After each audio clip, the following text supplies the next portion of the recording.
Ṣeun gbogbo àyàn agbé ọ̀gá fún àkókò yìí. Àyàn lógo fọwọ́ agbára ìwọ Ọlọ́run lórí ayé wa. Ẹ máa gbé ọ̀gá nítorí pé ìwọ ni Ọlọ́run wa. Àyàn lógo tó ń bá iṣẹ́ rẹ dé lórí ayé wa gbogbo.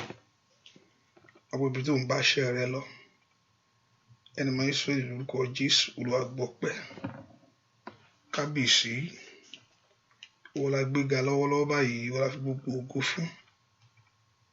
Gbogbo ìyìn àtọlá ó jẹ́ ti ìwọ Jésù lórí ayé wa. Ẹni máa ń sọ lórúkọ Jésù Olúwa gbọpẹ́. Olúwa gbà yín. Kábíyèsí àtọ̀ wá lórúkọ Jésù Olúwa fagbára rẹ hàn. Olúwa jẹ́wọ́ orúkọ rẹ. Olúwa jẹ́wọ́ agbára rẹ. Máa àdúrà ìjárí ọ. Máa àdúrà ìjárí ọ. Máa àdúrà ìjárí ọ. Olúwa fògo àtẹwà rẹ hàn. Olúwa fògo àtẹwà rẹ hàn. Járí ọ bàbá. A ó sì máa gbé ọ̀gá. A ó sì máa yìn ọ́ lógo. Láì lórúkọ Jésù Kristi. Olúwa àti olùgbàlà wa. Àmín. Àwọn láti inú ọkàn rẹ mo fẹ́ kó gbé Jésù ga lọ́wọ́lọ́wọ́ báyìí o.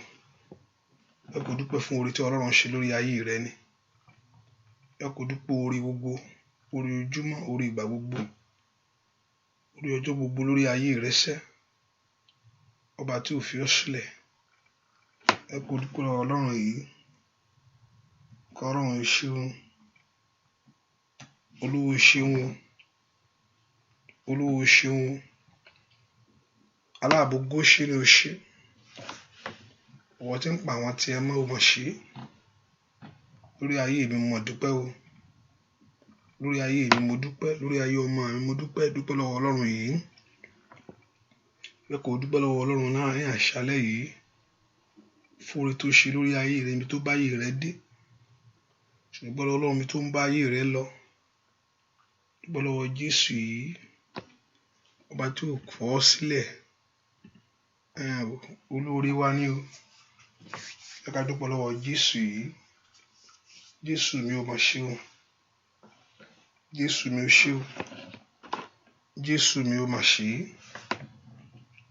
Jésù mi mà ṣe. Dúpẹ́ lọ́wọ́ Ọlọ́run yìí.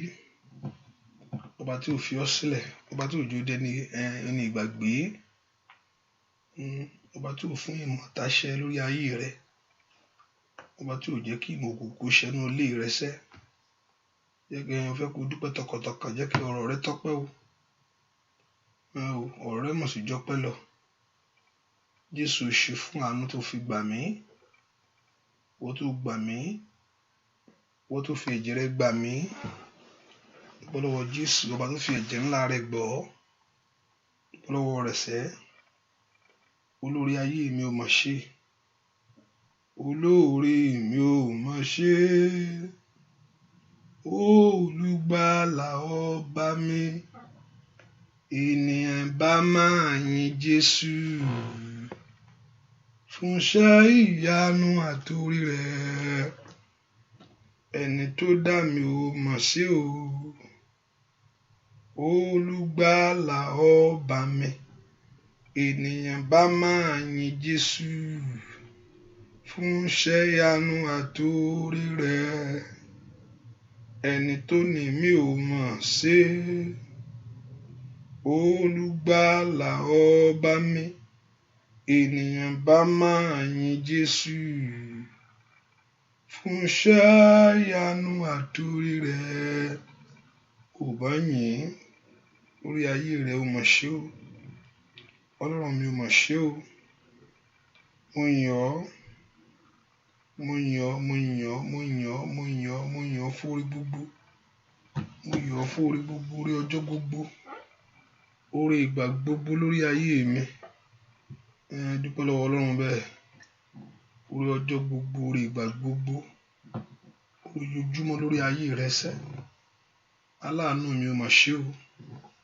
Aláàánú mi ò mọ̀ ṣe o. Aláàánú mi ò mọ̀ ṣe.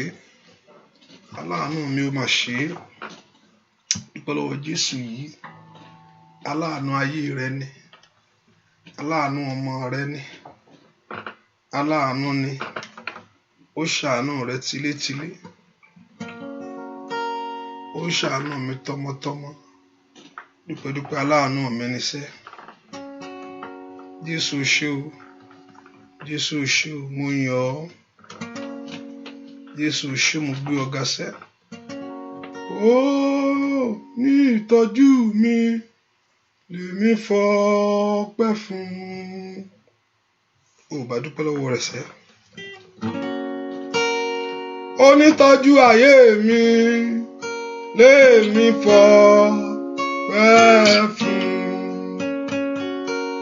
Kò máa jẹ́ n lójú ẹkún rárá, ó máa jẹ́ n rẹ́kẹ́ ò ṣe ó jàre.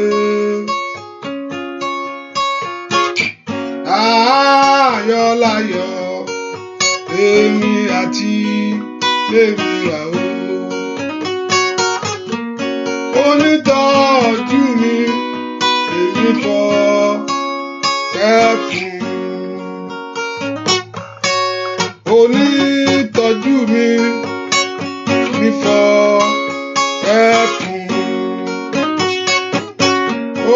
Onítọ́jú mi èmi fọpẹ́ fún. Kò máa jẹ́ n lójú ẹkún rárá o, kò máa jẹ́ n rẹ́kẹ́ ò ṣe ó jàre. Láyọ̀ láyọ̀ lèmi àti lèmi wà o. Onítọ́jú mi lèmi fọpẹ́ fún. Dúpẹ́ lọ́wọ́ Jésù yìí o, òun ló nítọ́jú wa sẹ́, ọlọ́láàbò wa.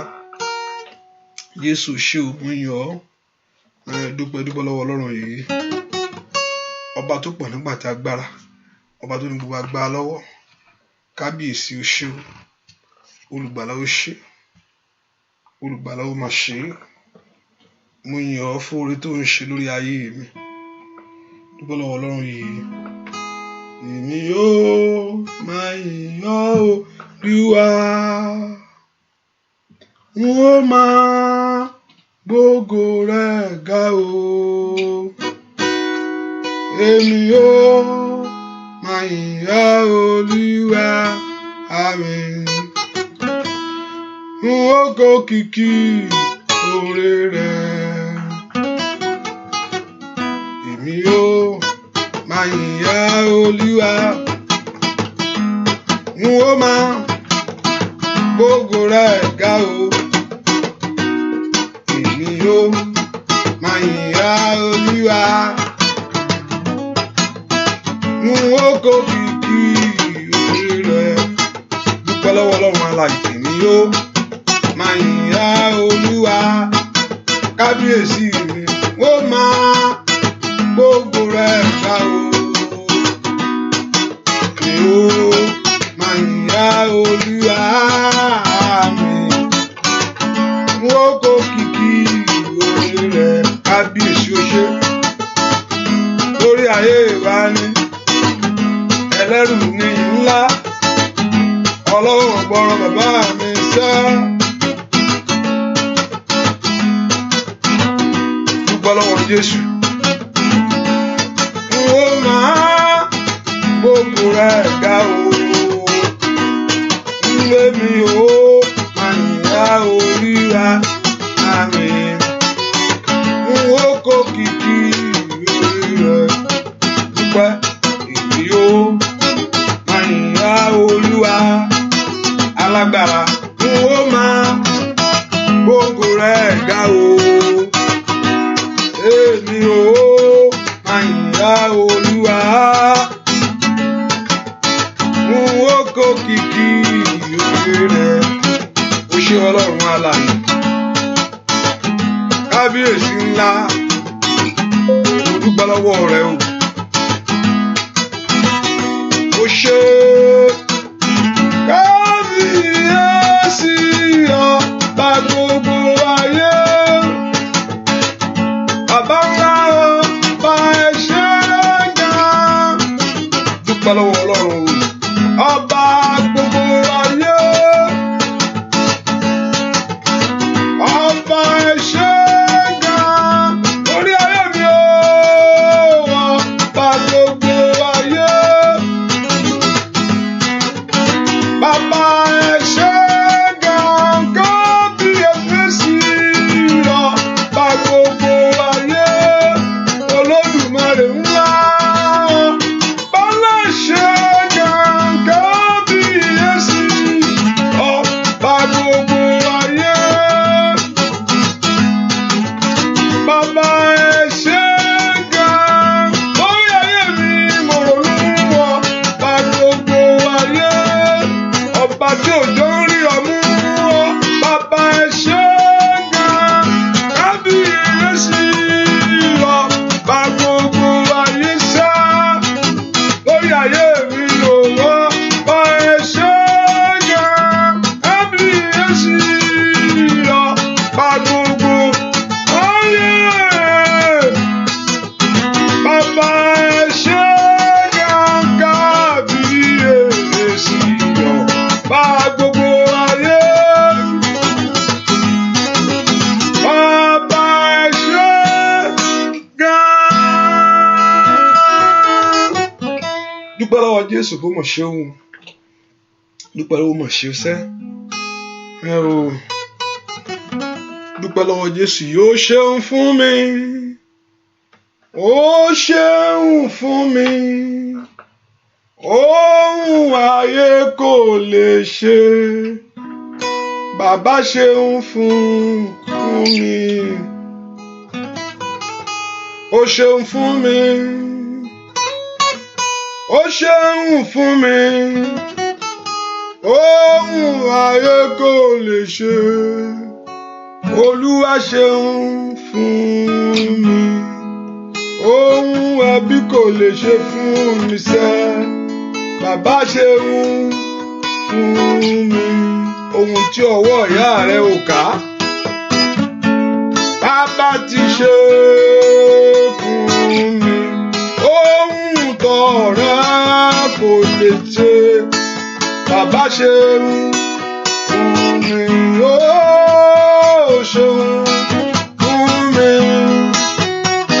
Ó ṣeun fún wa. Ohun ayé kò lè ṣeṣẹ́, bàbá ti ṣeun fún mi. Ohun ayé kò lè ṣe, mo dúpẹ́ bàbá ṣeun fún mi. Ohun ayé kò lè ṣe, Olúwa ti ṣeun fún mi. Dúpẹ́ lọ́wọ́ Ọlọ́run ọba ohun tó ṣe nínú ayé rẹ ni. Bẹ́ẹ̀ kó ronú jinlẹ̀ kó dúpẹ́ lọ́wọ́ Ọlọ́run yìí. Ohun tí ayé ò lè ṣe, ohun tí ọ̀rẹ́ ò lè ṣe, ó mọ̀ kúkú ṣe. Ọ̀rọ̀ rẹ mọ̀ tọ́pẹ́, ó mọ̀ tọ́pẹ́ lọ. Ọ̀rọ̀ mi ó mọ̀ tọ́pẹ́, ó mọ̀ jọpẹ́ lọ bàbá. Dúpẹ́ lọ́wọ́ Ọlọ́run yìí. Olúwo ṣeun fún ohun tó ṣe nínú ayé mi. Olúwo ṣeun fún ohun tó ṣe nínú ẹbí mi. Olúwo ṣeun fún ohun tó ṣe nínú ọ̀ràn mi. Dúpẹ́ lọ́wọ́ Jésù yìí. Kábíyèsí ńlá ó mà ṣe. Ìwọ tó pọ̀ nípa tí agbára. Ìwọ tó ní gbogbo agbára lọ́wọ́. Ìwọ tó ní mí tó mọ̀ mí. Dúpẹ́ lọ́wọ́ rẹ̀ sẹ́. Ọlọ́run Ísírẹ́lì ó mà ṣeun. Ìwọ tó ń pa àwọn tiẹ̀ mọ́. Ìwọ tó dójú tì àwọn tìrẹ. Dúpẹ́ lọ́wọ́ Jésù yìí. Jésù ṣe o. Jésù ṣe o. Lórí ayé mi ni ó mà ṣe. Gbọ́ àdúrà lórúkọ Jésù Kristi. Olúwa wa, jẹ́ ká sọ fún Jésù. Gbogbo ẹ̀ṣẹ̀ gbogbo Olúwa dáríjì o. Ẹ̀jẹ̀ Jésù pa gbogbo ẹ̀ṣẹ̀ mi rẹ́. Gbogbo ẹ̀ṣẹ̀ gbogbo Olúwa dáríjì. Ẹ̀jẹ̀ Jésù pa gbogbo ẹ̀ṣẹ̀ mi rẹ́. Ó ta lórí igi àgbélébùú kó wọ́n bá jìyà ni. Olúwa gbogbo ẹ̀ṣẹ̀ mi gbogbo Olúwa dáríjì. Ẹ̀jẹ̀ Jésù wẹ ayé mi mọ́. O ò bá gbàdúrà dáadáa. Olúwa dáríjì gbogbo ẹ̀ṣẹ̀ gbogbo. Ẹni tó pọ̀ ní pàtàgbára dáríjì. Olúwa fi ẹ̀jẹ̀ rẹ̀ wẹ̀ mí. Olúwa wẹ ọkàn mi. Olúwa wẹ ọkàn mi, Olúwa wẹ̀ mí, dárí àṣírí mi jì mí. Orúkọ Jésù kó gbà ọ́ lọ́wọ́ ẹran ara. Ẹ ká orúkọ Jésù, Olúwa gbà mí lọ́wọ́ ẹran ara. Jẹ́ kí ẹ̀mí rẹ kó di ààyè inú mi. Láti lọ jẹ́ kí ẹ̀mí rẹ kó bẹ̀ sí darí mi. Orúkọ Jésù dáadáa. Ní àtòní lọ jẹ́ kí ẹ̀mí rẹ kó ṣalákòóso ọkàn mi. Kó darí ayé mi. Ẹ pe orúkọ Jésù kó darí ayé mi. Sọ fún Jésù, Olúwa má jẹ́ n ṣìwàwù. Níwájú rẹ má jẹ́ n tẹ́. Èèyàn lè tẹ́wájú èèyàn. Nígbà tí èèyàn bá tẹ́wájú Ọlọ́run, ó wá kọ ẹni tí ó bá bẹ̀bẹ̀. Níwájú rẹ má jẹ́ n tẹ́. Olúwa ṣàánú fún mi. Olúwa ṣàánú fún mi. Gbàkóso ọkàn mi bàbá. Orúkọ Jésù jọba nínú ayé mi. Orúkọ Jésù jọba lórí iṣẹ́ mi. Jọba nínú ọkàn mi. Jọba nínú ayé mi. Orúkọ Jésù dáadáa pé kí Ọlọ́run kó jọba nínú ayé rẹ lónìí. Olúwa jọba nínú ayé mi. Olúwa wọnú ọkàn mi wá. Ẹ̀jẹ̀ Jésù wọnú ayé mi. Olúwa gbé mi wọ̀. Ẹ̀mí rẹ kó kúnnú ọkàn mi. Ẹ̀mí rẹ kó jọba nínú ayé mi. Orúkọ Jésù kí ẹ̀mí Ọlọ́run kó jọba nínú ayé rẹ lónìí. Olúwa ṣàkóso ọkàn mi. Ọkàn mi yóò jẹ́ ti ìwọ Jésù. Ọkàn mi yóò jẹ́ ti ìwọ Jésù. Olúwa sọ̀kalẹ̀ wá. Gba ìjọba nínú ayé mi. Látòní bẹ̀rẹ̀ sí darí mi. Sọ fún Jésù kí Ọlọ́run kó bẹ̀rẹ̀ sí darí ẹ. Olúwa darí mi. Olúwa jẹ́ alákòóso ọkàn mi. Olùdarí mi bàbá. Bẹ̀rẹ̀ sí darí mi. Kò lè ṣe ọlọ́nà. Kò lè ṣe. Ọlọ́run bá darí ayé ẹni. Èèyàn ò lè ṣìnà. Ó sọ fún Ábúráhámù pé jáde kúrò nílé bàbá rẹ. Ó lè mọ̀ yé. Níbo ló fẹ́ lọ? Ó ní fún ilẹ̀ kan tí èmi ó fi hàn ọ́. Kò sọ ibi tó ń lọ fún o. Ó kàn ní kó jáde. Tí Ábúráhámù bá ń sọ̀rọ̀ ẹ̀ fáwọn èèyàn nígbà nǹkan rọ́ọ̀lù ọ ni. Ẹnìkan ní kó jáde. O ò sì gbọ́. O ò gbọ́ rí. Ó ní kó tẹ̀ kó ṣàkó ẹrù yẹ kó máa lọ. Ní ó lè lọ. Níbo ló wá ń lọ? Mi ò mọ̀. Ó ṣàní kí n jáde. It takes someone with a faith. Sí ilẹ̀ kan tí èmi ó fi hàn ọ́. Olúwa darí ọkàn mi. Ṣalákòóso ọkàn mi. Látòní lọ ẹ̀mí rẹ kó jọba. Ẹ̀mí rẹ kó kúnnú ayé mi. Orúkọ Jésù. Ẹ̀mí Ọlọ́run kúnnú ọkàn mi. Olúwa wọnú ọkàn mi wá. Olúwa wọnú ayé mi wá. Tọ́lọ́run bá ti wọnú ọkàn rẹ wá, o ò lè ṣìṣe. Ẹ pe orúkọ Jésù. Olúwa wọnú ọ̀nà mi yìí. Ẹ má gbé mi wọ̀. Ẹ má gbé mi wọ̀. Orúkọ Jésù kó gbé ọ wọ̀. Tilétilé tọmọtọmọ kó gbé ọ wọ̀. Tayátayá kó gbé ọ wọ̀. Olúwa gbé mi wọ̀. Olúwa wọnú ọkàn mi wá. Orúkọ Jésù dáadáa. Ẹ béèrè ní ohun tó lè ràn ayé ẹni lọ́wọ́ nù. Ìgbà tí ẹ̀mí Ọlọ́run bá gbé ayé ẹni wọ̀, ohun tó lè ràn án lọ́wọ́ nìyẹn. Tí ẹ̀mí Ọlọ́run bá wà nù ayé ẹ, that's the only thing that can help you when you have the Spirit of God in you. Tí ẹ̀mí Ọlọ́run bá wà nù rẹ, tí ẹ̀mí Ọlọ́run bá gbénú ọkàn rẹ, ohun tó lè ràn yàn lọ́wọ́ nìyẹn. Yóò mú ọ borí ogun ayé. Ẹ̀mí Ọlọ́run wọnú ọkàn mi. Olúwa dáwọ́ ọ̀tún lé mi. Olúwa dáwọ́ agbára lé mi. Ask God to empower you. Olúwa dáwọ́ agbára lé mi. Orúkọ Jésù. Olúwa dáwọ́ agbára lé mi. Orúkọ Jésù. Olúwa kó dáwọ́ agbára lé ọ. Olúwa dáwọ́ agbára ńlá lé mi. Agbára Ọlọ́run wọnú ọkàn mi wá o. Agbára Ọlọ́run wọnú ayé mi. Olúwa dáwọ́ agbára lé mi. Olúwa wọ̀ mí lágbára ńlá. Bèrè fún agbára ńlá nìyẹn. Bèrè fún agbára yẹn. Olúwa wọ̀ mí lágbára ńlá. Agbára Ọlọ́run wọnú ayé mi wá. Agbára Ọlọ́run kúnnú ọkàn mi. Orúkọ Jésù dáadáa. Agbára Ọlọ́run wọnú ayé mi wá. Agbára Ọlọ́run kúnnú ọkàn mi. Orúkọ Jésù. Agbára Ọlọ́run wọnú ayé mi wá. Agbára Ọlọ́run kúnnú ọkàn mi. Orúkọ Jésù dáadáa. Kí agbára Ọlọ́run kó wọnú ayé rẹ wá. Kí agbára Ọlọ́run kó kúnnú ọkàn rẹ. Agbára Ọlọ́run wọnú ayé mi wá o. Agbára Ọlọ́run kúnnú ọkàn mi. Orúkọ Jésù dáadáa. Agbára Ọlọ́run wọnú ayé mi wá. Agbára Ọlọ́run kúnnú ọkàn mi. Olúwa dáwọ́ agbára lé mi. Olúwa dáwọ́ agbára lé mi. Olúwa dáwọ́ agbára ńlá lé mi. Olúwa dáwọ́ agbára lé mi. Bèrè fún agbára yẹn kó lè bọ́ lọ́wọ́ ìjà yẹn. Lórúkọ Jésù. Olúwa dáwọ́ agbára lé mi. Lórúkọ Jésù. Olúwa dáwọ́ agbára lé mi. ó yá wá tó agbára bá balẹ̀ ọ ohun tó ti dòkú yẹn yóò jí yóò di àyè padà ẹ pe orúkọ Jésù dáadáa. Olúwa dá wa gbá lé mi agbá Ọlọ́run wọnú ayé mi wá ní orúkọ Jésù. Agbá Ọlọ́run wọnú ayé mi wá ẹ pe orúkọ Jésù dáadáa. Agbá Ọlọ́run wọnú iṣẹ́ mi wá agbá Ọlọ́run wọnú ayé ọmọ mi wá pe orúkọ Jésù. Olúwa kó dá wa agbára ńlá lé ọ. Olúwa dá wa gbá lé mi agbá ńlá wọnú ayé mi agbá Ọlọ́run wọnú ayé mi agbá Ọlọ́run wọnú ayé mi ní orúkọ Jésù. Béèrè fún agbára tí ń fi ṣe láyé. Olúwa gbé wọ̀ mí agbára tó fi gba ayé mi lọ́wọ́ ìyà. Béèrè fún agbára yẹn agbára tó gbà ọ́ lọ́wọ́ òṣì àtẹ̀gàn. The Lord should empower you orúkọ Jésù. Olúwa dá wa gbá lé mi. Empower me, O God. Ask the Lord to empower you in the name of Jesus. Orúkọ Jésù. Olúwa dá wa gbá ńlá lé mi agbá Ọlọ́run wọnú ayé mi wá. Masaida wa kó faluta yaba orúkọ Jésù. Agbá Ọlọ́run wọnú ayé mi wá. Olúwa gbá agbá ńlá wọ̀ mí agbá ńlá gbé wọ̀ mí orúkọ Jésù dára. Agbá Ọlọ́run wọnú ayé mi. Olúwa kúnnú ọkàn mi orúkọ Jésù. Jésù Jésù Jésù Jésù máa bọ̀ wá máa bọ̀ máa bọ̀ máa bọ̀. Gbọ́ àdúrà lórúkọ Jésù Kristi. Olúwa wa máa bọ̀ máa bọ̀ máa bọ̀ máa bọ̀ Jésù máa bọ̀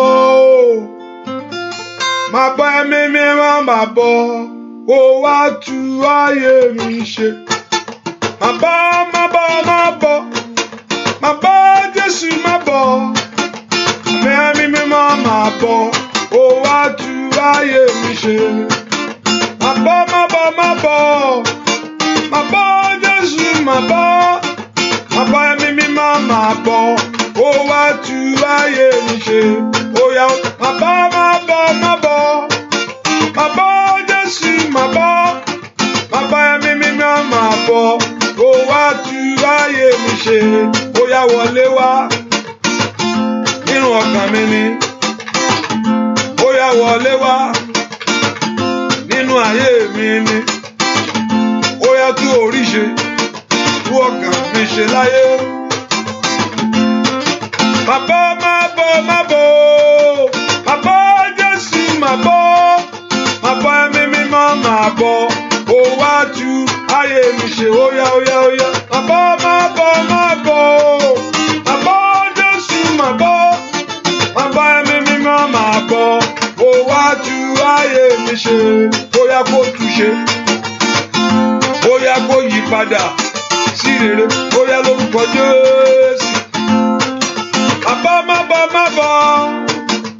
bọ̀ Jésù máa bọ̀ ẹ̀mí mímọ́ máa bọ̀ kó wá tú ayé mi ṣe. Ó yá ó yá máa bọ̀ máa bọ̀ Jésù máa bọ̀ ẹ̀mí mímọ́ máa bọ̀ kó wá tú ayé mi ṣe. Orúkọ Jésù. Olúwa máa bọ̀ nú agbára rẹ. Olúwa máa bọ̀ nú agbára. Ó nídìí Ọlọ́run nú ayé rẹ ni. A nídìí Ọlọ́run nú ayé wa ni. Olúwa máa bọ̀ nú agbára rẹ. Nú agbára tó fi ṣẹ̀dá. Nú agbára tó fi dáyé. Olúwa máa bọ̀ nú agbára rẹ. Kí ogun ọ̀tá lè parẹ́. Kí ogun oṣó lè wọlẹ̀. Olúwa máa bọ̀ nú agbára rẹ. Ẹ pe orúkọ Jésù. Olúwa máa bọ̀ nú agbára rẹ. Kí n lè bọ́ lọ́wọ́ ayé. Kí n lè bọ́ lọ́wọ́ ìjàkadì ènìyàn. Ẹ pe orúkọ Jésù dáadáa. The Lord should come in his power. Olúwa máa bọ̀ nú agbára rẹ. Béèrè fún agbára náà. Agbára tí èèyàn lè fi borí ogun láyé. Olúwa máa bọ̀ nú agbára rẹ. Kí ayé mi kó lè látúnṣe. Ask the Lord Jehovah God to come in his power. Olúwa máa bọ̀ nú agbára rẹ. Kógun oṣó kó wọlẹ̀ lórí ayé mi. Orúkọ Jésù. Kí ìmọ̀ òkùnkùn kó bàjẹ́. Ìfọwọ́sowọ́pọ̀ ọ̀tá lórúkọ Jésù kó yí dànù. Ó yá béèrè fún kí Olúwa máa bọ̀ nú agbára rẹ̀ lọ́wọ́lọ́wọ́. Lord, come down in your power in my life. Máa bọ̀ nú agbára rẹ̀ sẹ́. Nú agbára rẹ̀ ní kó ti sọ̀kalẹ̀ wá. Ó yá kó ṣẹ́gun fún ayé mi. Olúwa máa bọ̀ nú agbára rẹ̀ kó lànà àbáyọ kò mí. Olúwa máa bọ̀ nú agbára rẹ̀ kó mú mi débi ayọ̀ mi láyé. Ẹ pe orúkọ Jésù ni. Ẹ máa bọ̀ nú agbára rẹ̀ ni. Máa bọ̀ bàbá. Máa bọ̀ bàbá. Máa bọ̀ bàbá. Máa bọ̀ bàbá. Máa bọ̀ bàbá. ó yá máa bọ̀ wá orúkọ Jésù ẹ̀mọ́ máa bọ̀ wá nú agbára rẹ ni kọ́wọ́ ọ̀tá kó dópin kọ́wọ́ ìjà èèyàn kó dópin ní orúkọ Jésù ló wá gbà tí ń dojú ti ẹni kó dópin máa bọ̀ nú agbára rẹ. Ask the Lord to descend His power into your life. Olúwa máa bọ̀ nú agbára rẹ káyé èmi kó lójú ní àṣálẹ́ yìí gbọ́ àdúrà lórúkọ Jésù Kristi Olúwa wá ẹ pé orúkọ Jésù. Olúwa ohun tí mo bá wá síwájú rẹ yóò ní ìyanjú. Ó ṣáà nídìí tó fi wá. Olúwa jọ̀ọ́ ohun tí mo bá wá ní àṣálẹ́ yìí, and I want you to know when you are coming comes with a reason or with a faith in your heart that you want to receive something from God. Ó láti wá pé wá gba nǹkan ni. Má wá pé àwọn ní Tuesday ni. Olúwa ohun tí mo bá wá níwájú rẹ jó ní ìyanjú lónìí. Bá yanjú ẹ̀. Bá yanjú ọ̀rọ̀ ayé mi bàbá. Olúwa bá yanjú ọ̀rọ̀ ayé mi bàbá. Ọ̀rọ̀ iṣẹ́ yẹn bá mi yanjú ẹ̀. Ọ̀rọ̀ ọkọ yẹn bá mi yanjú ẹ̀. Ọ̀rọ̀ aya yẹn bá mi yanjú ẹ̀. Ọ̀rọ̀ àṣeyọrí yẹn bá mi yanjú ẹ̀. Olúwa bá mi yanjú ọ̀rọ̀ ayé mi. Nínú àdúrà yìí Olúwa ṣe tèmi fún mi. Olúwa yanjú ọ̀rọ̀ mi lónìí. Olúwa bá ẹni mi pàdé. Ó yá. Orúkọ Jésù Olúwa bá ẹni mi pàdé.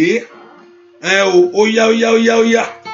Orúkọ Jésù kó bá ẹni rẹ pàdé.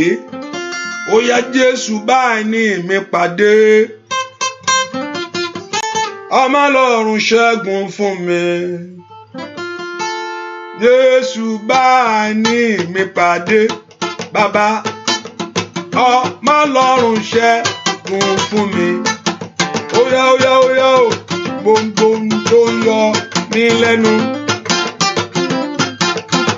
Ọmọ Ọlọ́run ṣẹ́gun rẹ̀. Ó yá lò gbogbo tó yọ ayé mi lẹ́nu.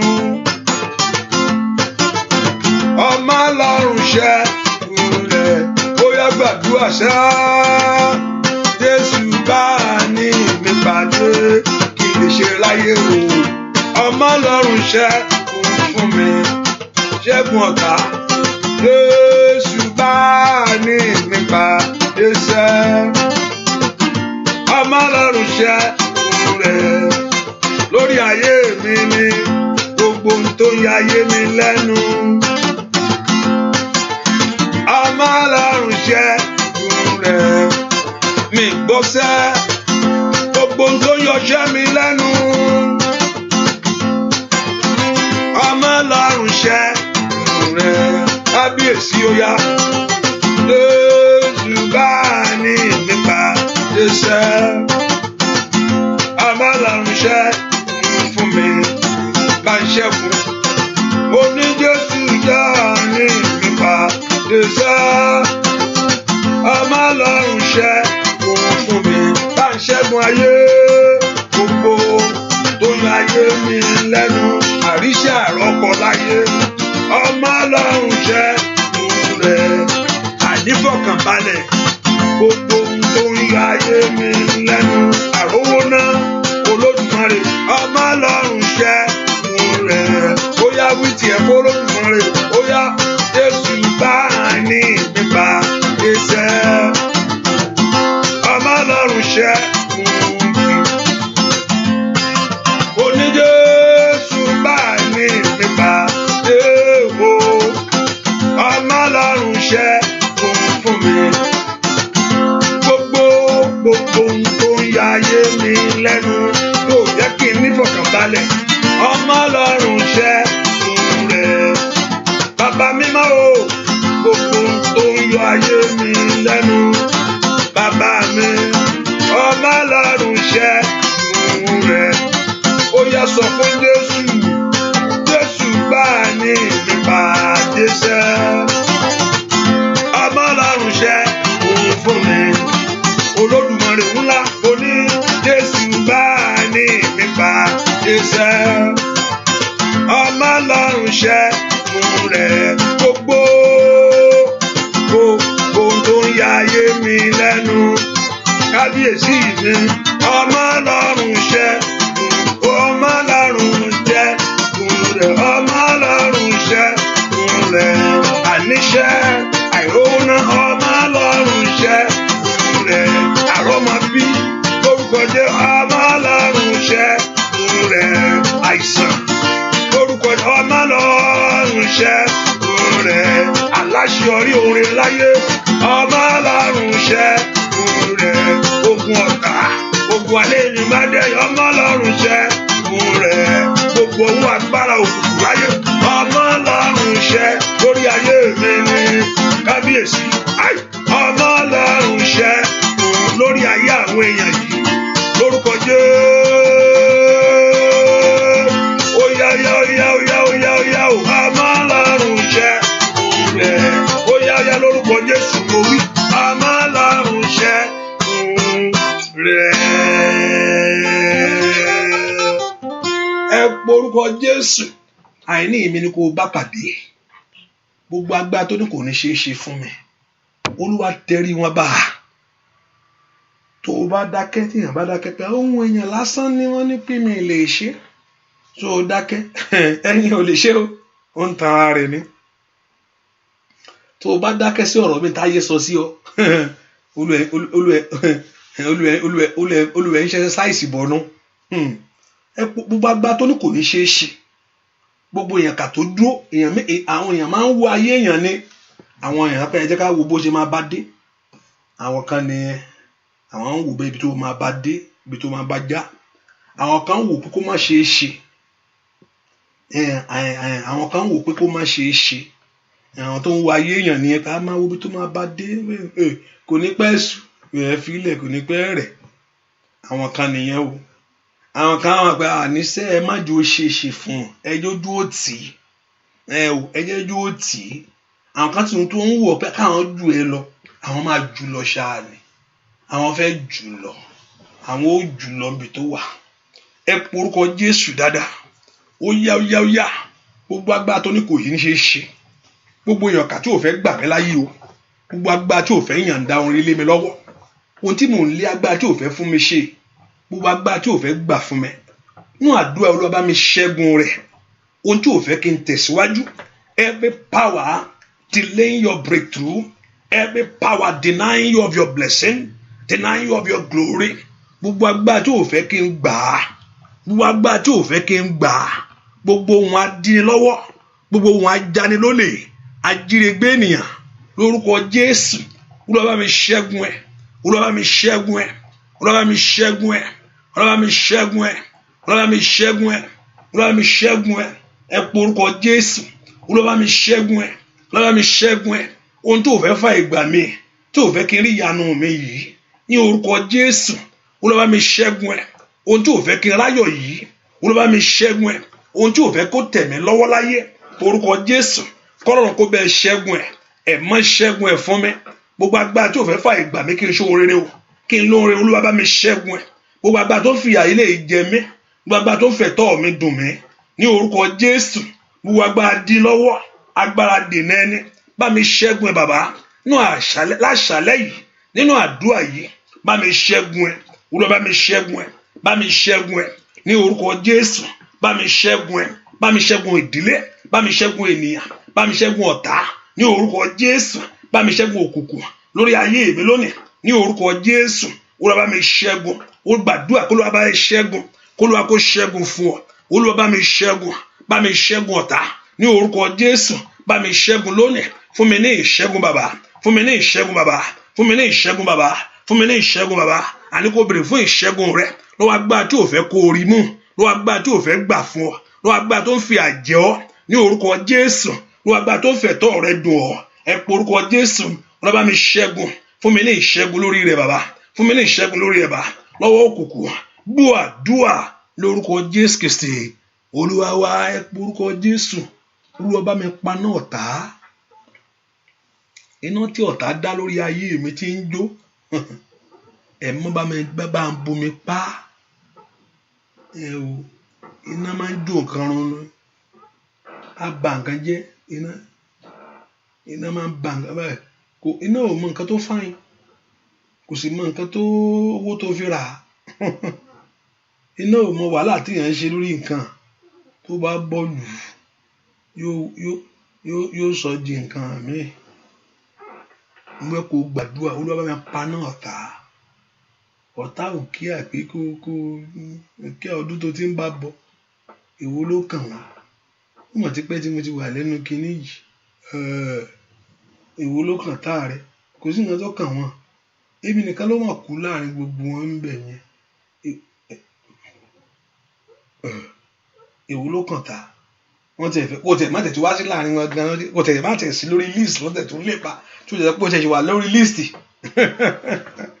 ó tẹ̀ wà lórí list ó tẹ̀ ń rò pé wọ́n gan-an ti wà wọ́n náà rò pé ó yẹ kó wà lórí list yẹn mo tẹ̀ fẹ́ kó tiẹ̀ sí lórí list wọ́n yẹ kó jìnnà ní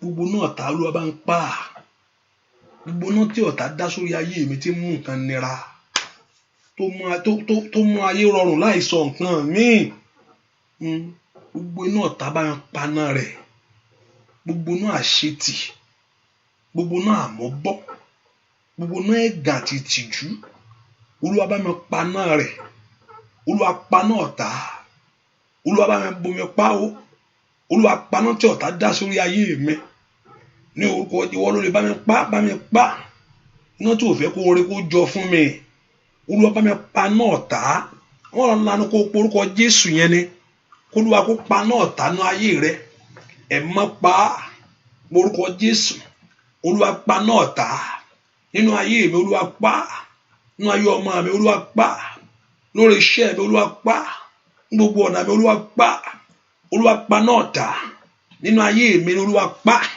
lórí iṣẹ́ mi Olúwa pa Olúwa paná ọ̀tá nínú ilé mi Olúwa pa porúkọ Jésù dáadáa Olúwa paná ọ̀tá nínú ayé mi gbogbo Olúwa pa ọ̀rọ̀ lanu kó porúkọ Jésù yẹn ẹ̀ mọ́ paná ọ̀tá nínú ayé mi lónìí ẹ gbàdúrà Olúwa paná ọ̀tá iná ọ̀tá jó kú iná ẹni bí jó kú ní orúkọ Jésù iná táyé dá sórí ayé mi tó dá sórí iṣẹ́ mi ní orúkọ Jésù tó dá sí ìrìn àjò mi Olúwa pa iná ìtìjú iná ẹ̀gàn iná àṣetì ẹ̀ mọ́ bá ń pa Olúwa paná ọ̀tá nínú ayé mi Olúwa paná ọ̀tá tó dá iná tí ọ̀tá dá ní orúkọ Jésù ìdúpẹ́ kó jó ayé rẹ run ní orúkọ Jésù Olúwa paná ọ̀tá Olúwa paná ọ̀tá Olúwa paná ọ̀tá orúkọ Jésù màtálíà bá ka sátayaba orúkọ Jésù dára Olúwa paná ọ̀tá lórí ayé mi ni Olúwa paná ọ̀tá lórí iṣẹ́ mi ni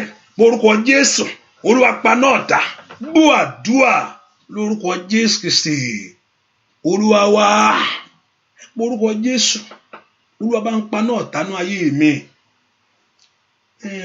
Olúwa paná ọ̀tá yìí iná táyé dá sórí ọ̀rọ̀ mi iná táyé dá sórí ayé rẹ Olúwa pa ìwọ ló mọ tó ń ra ọ lára ìwọ ló mọ tó ń ṣe ọ you are the one that know it very well what is going on in your life ìwọ ló lè sọ ìwọ ló mọ bí tó ipò tó wà ìgbà míì tó bá ń ṣàlàyé fún ẹlòmíràn á rò pé kí ló ń sọ lẹ́nu ẹ fílẹ̀ jọ tó o bá sọ ju ọ̀gán wá sọ ẹ́ di nǹkan míì tó ti dé tí ẹ ń sọ ẹ á jùlẹ̀ Olúwa bá ń paná ọ̀tá iná tààtà dá sórí ayé mi tí ń jò tí ò fẹ́ kí n rí ohun rere mú iná ọ̀tá Olúwa bá ń pa iná táyé fi ń ni mí lára ní Olúwa pa ẹ̀yin ogun rẹ pa ẹ jẹ́ kí ìtura kó wọnú ayé mi ẹ jẹ́ kí ìtura kó wọnú ọ̀nà mi orúkọ the Lord should quench every fire of darkness over your life Olúwa paná ọ̀tá iná ọ̀tá jó kú iná ọ̀tá jó kú ní ìrìn àjò mi Olúwa paná ọ̀tá nú ayé mi lónìí Olúwa paná ọ̀tá bẹ́ẹ̀ kó porúkọ Jésù dáadáa bẹ́ẹ̀ wà tún pè mí ó yá Olúwa paná ọ̀tá gbogbo náà tí jó ayé mi tí ò fẹ́ kí n rún rere bẹ́ẹ̀ kó tẹnu mọ́ ohun tó ń ṣe ẹ́ yẹn ohun tó mọ̀ kó ń ṣe ẹ́ yẹn gan-an bẹ́ẹ̀ kó sọ fún Ọlọ́run èmi ò mọ̀ porúkọ Jésù dáadáa iná tí ń jó lórí ayé mi tí ò jẹ́ kí n rọ́nà lọ iná tí ń jó lórí ayé mi tí ò jẹ́ kọ́kàn mi balẹ̀ ó yá gbogbo iná tí ń jó lórí ayé mi tó fẹ́ sọ mí dèrò ẹ̀yìn ó yá porúkọ Jésù Olúwa paná ọ̀tá mẹ̀ṣídàbà kátàlíàbà káfáríàbà porúkọ Jésù dáadáa ó yá paná ọ̀tá nú ayé mi lónìí orúkọ Jésù. Paná ọ̀tá lórí iṣẹ́ mi, paná ọ̀tá nú ayé àwọn ọmọ mi. Iná àjò kú, iná ẹni bí yóò kú, iná tí ayé dá, that is quench the fire in the name of Jesus. Orúkọ Jésù dáadáa. Olúwa paná ọ̀tá lórí ayé mi, Olúwa paná ọ̀tá lórí iṣẹ́ mi, Olúwa paná ọ̀tá ní orúkọ Jésù. The Lord should quench that fire over your life. Olúwa paná ọ̀tá ní ìrìn àjò mi. As the Lord, every fire of darkness that He put an end to it, fire of failure, fire of disappointment, in the name of Jesus. Borúkọ Jésù dáadáa. Olúwa paná ọ̀tá yìí má jòjó mọ́. Borúkọ Jésù má jòjó mọ́ nú ayé mi, má jòjó mọ́ lórí iṣẹ́ mi, má jòjó mọ́. Gbọ́ àdúà lórúkọ Jésù Kristi Olúwa wa. Ẹ porúkọ Jésù. My sister, I don't know why you are there. I've been looking to get in touch with you this while. Hallelujah. Hallelujah. Hallelujah. I know if you are there, I will continue to interpret for you. Hallelujah. Porúkọ Jésù dáadáa. Olúwa paná ọ̀tá. Iná ọ̀tá ìjókòó. Daddy Lord, quench every fire of darkness. Every fire that is robbing me of what belongs to me. Iná tí ò fẹ́ kó rí ohun tó tọ́ sí ọ. Iná tí ò fẹ́ kó rọ́nà lọ, tí ò fẹ́ kó rí ọ̀nà tí ò fẹ́ kó rọ́nà yẹn lọ. Iná táyé dá sórí ayé ẹ tó fẹ́ ìnira wá tó ń gbomijé lójú ẹ. Ẹ pe orúkọ Olúwa pa. Olúwa sọ́nà náà dòfo. That you quench every fire of darkness, every fire of failure, every fire of disappointment. Gbogbo náà tí ayé dá, gbogbo tán tán dá sínú ìran mi. Ai! Masaida. Gbogbo tán dá sínú ilé mi, tán dá sínú ìran mi bàbá. Ní ìtàlábà kó fa oró sátálàbà. Orúkọ Olúwa paná ọ̀tá yìí. Ẹ pe orúkọ Jésù. Iná ọ̀tá kó dákẹ́. Iná ọ̀tá kó kú lónìí. Orúkọ Jésù kò gbúdọ̀ jò mọ́. Ìwọ náà ṣe tí o gbúdọ̀ jò mọ́. Every fire of failure, Father, quench it, O God. In the name of Jesus. Fire of disappointment, fire quench it, O God. Fire of disappointment, fire of delay, fire of failure. In the name of Jesus. Masaida Baba, Matoria Baba, Riketelebo Kapa. As the Lord, Borúkọ Jésù, Olúwa quench the Kataya Basitelebo, Ripatali Katayaba, Borúkọ Jésù. Quench that fire. Olúwa quench the fire. Olúwa paná ọ̀tá. Iná tó kú. Ìwọ náà ṣètì. Ìwọ náà ìnífọ̀kànbalẹ̀. Ìta ẹni kó máa jó. The Lord God, Jehovah God, to quench the fire. Olúwa paná yìí. Gbọ́ àdúà lórúkọ Jésù Kristi. Olúwa wá. Ẹ porúkọ Jésù. Olúwa bò mí láṣìírí ogun ayé mi. Bá ń ṣe iná ọ̀tá ìjókòó. The Lord should help you to fight that battle for you from every battle of your life. That all the battle must come to an end. Ask the Lord to fight your battle right now. The Lord should fight your battle. Olúwa gbèjà mi jẹ́ kí iná ìkú. Olúwa gbèjà mi sẹ́ o bàbá. Bàbá mi máa jà fún mi, jà fún mi o. Àṣẹ jà fún mi o. The Lord should fight for you. Jà fún mi o. Óyá o. Jà fún mi o. Bàbá mi máa jà fún ayé mi. Jà fún mi o.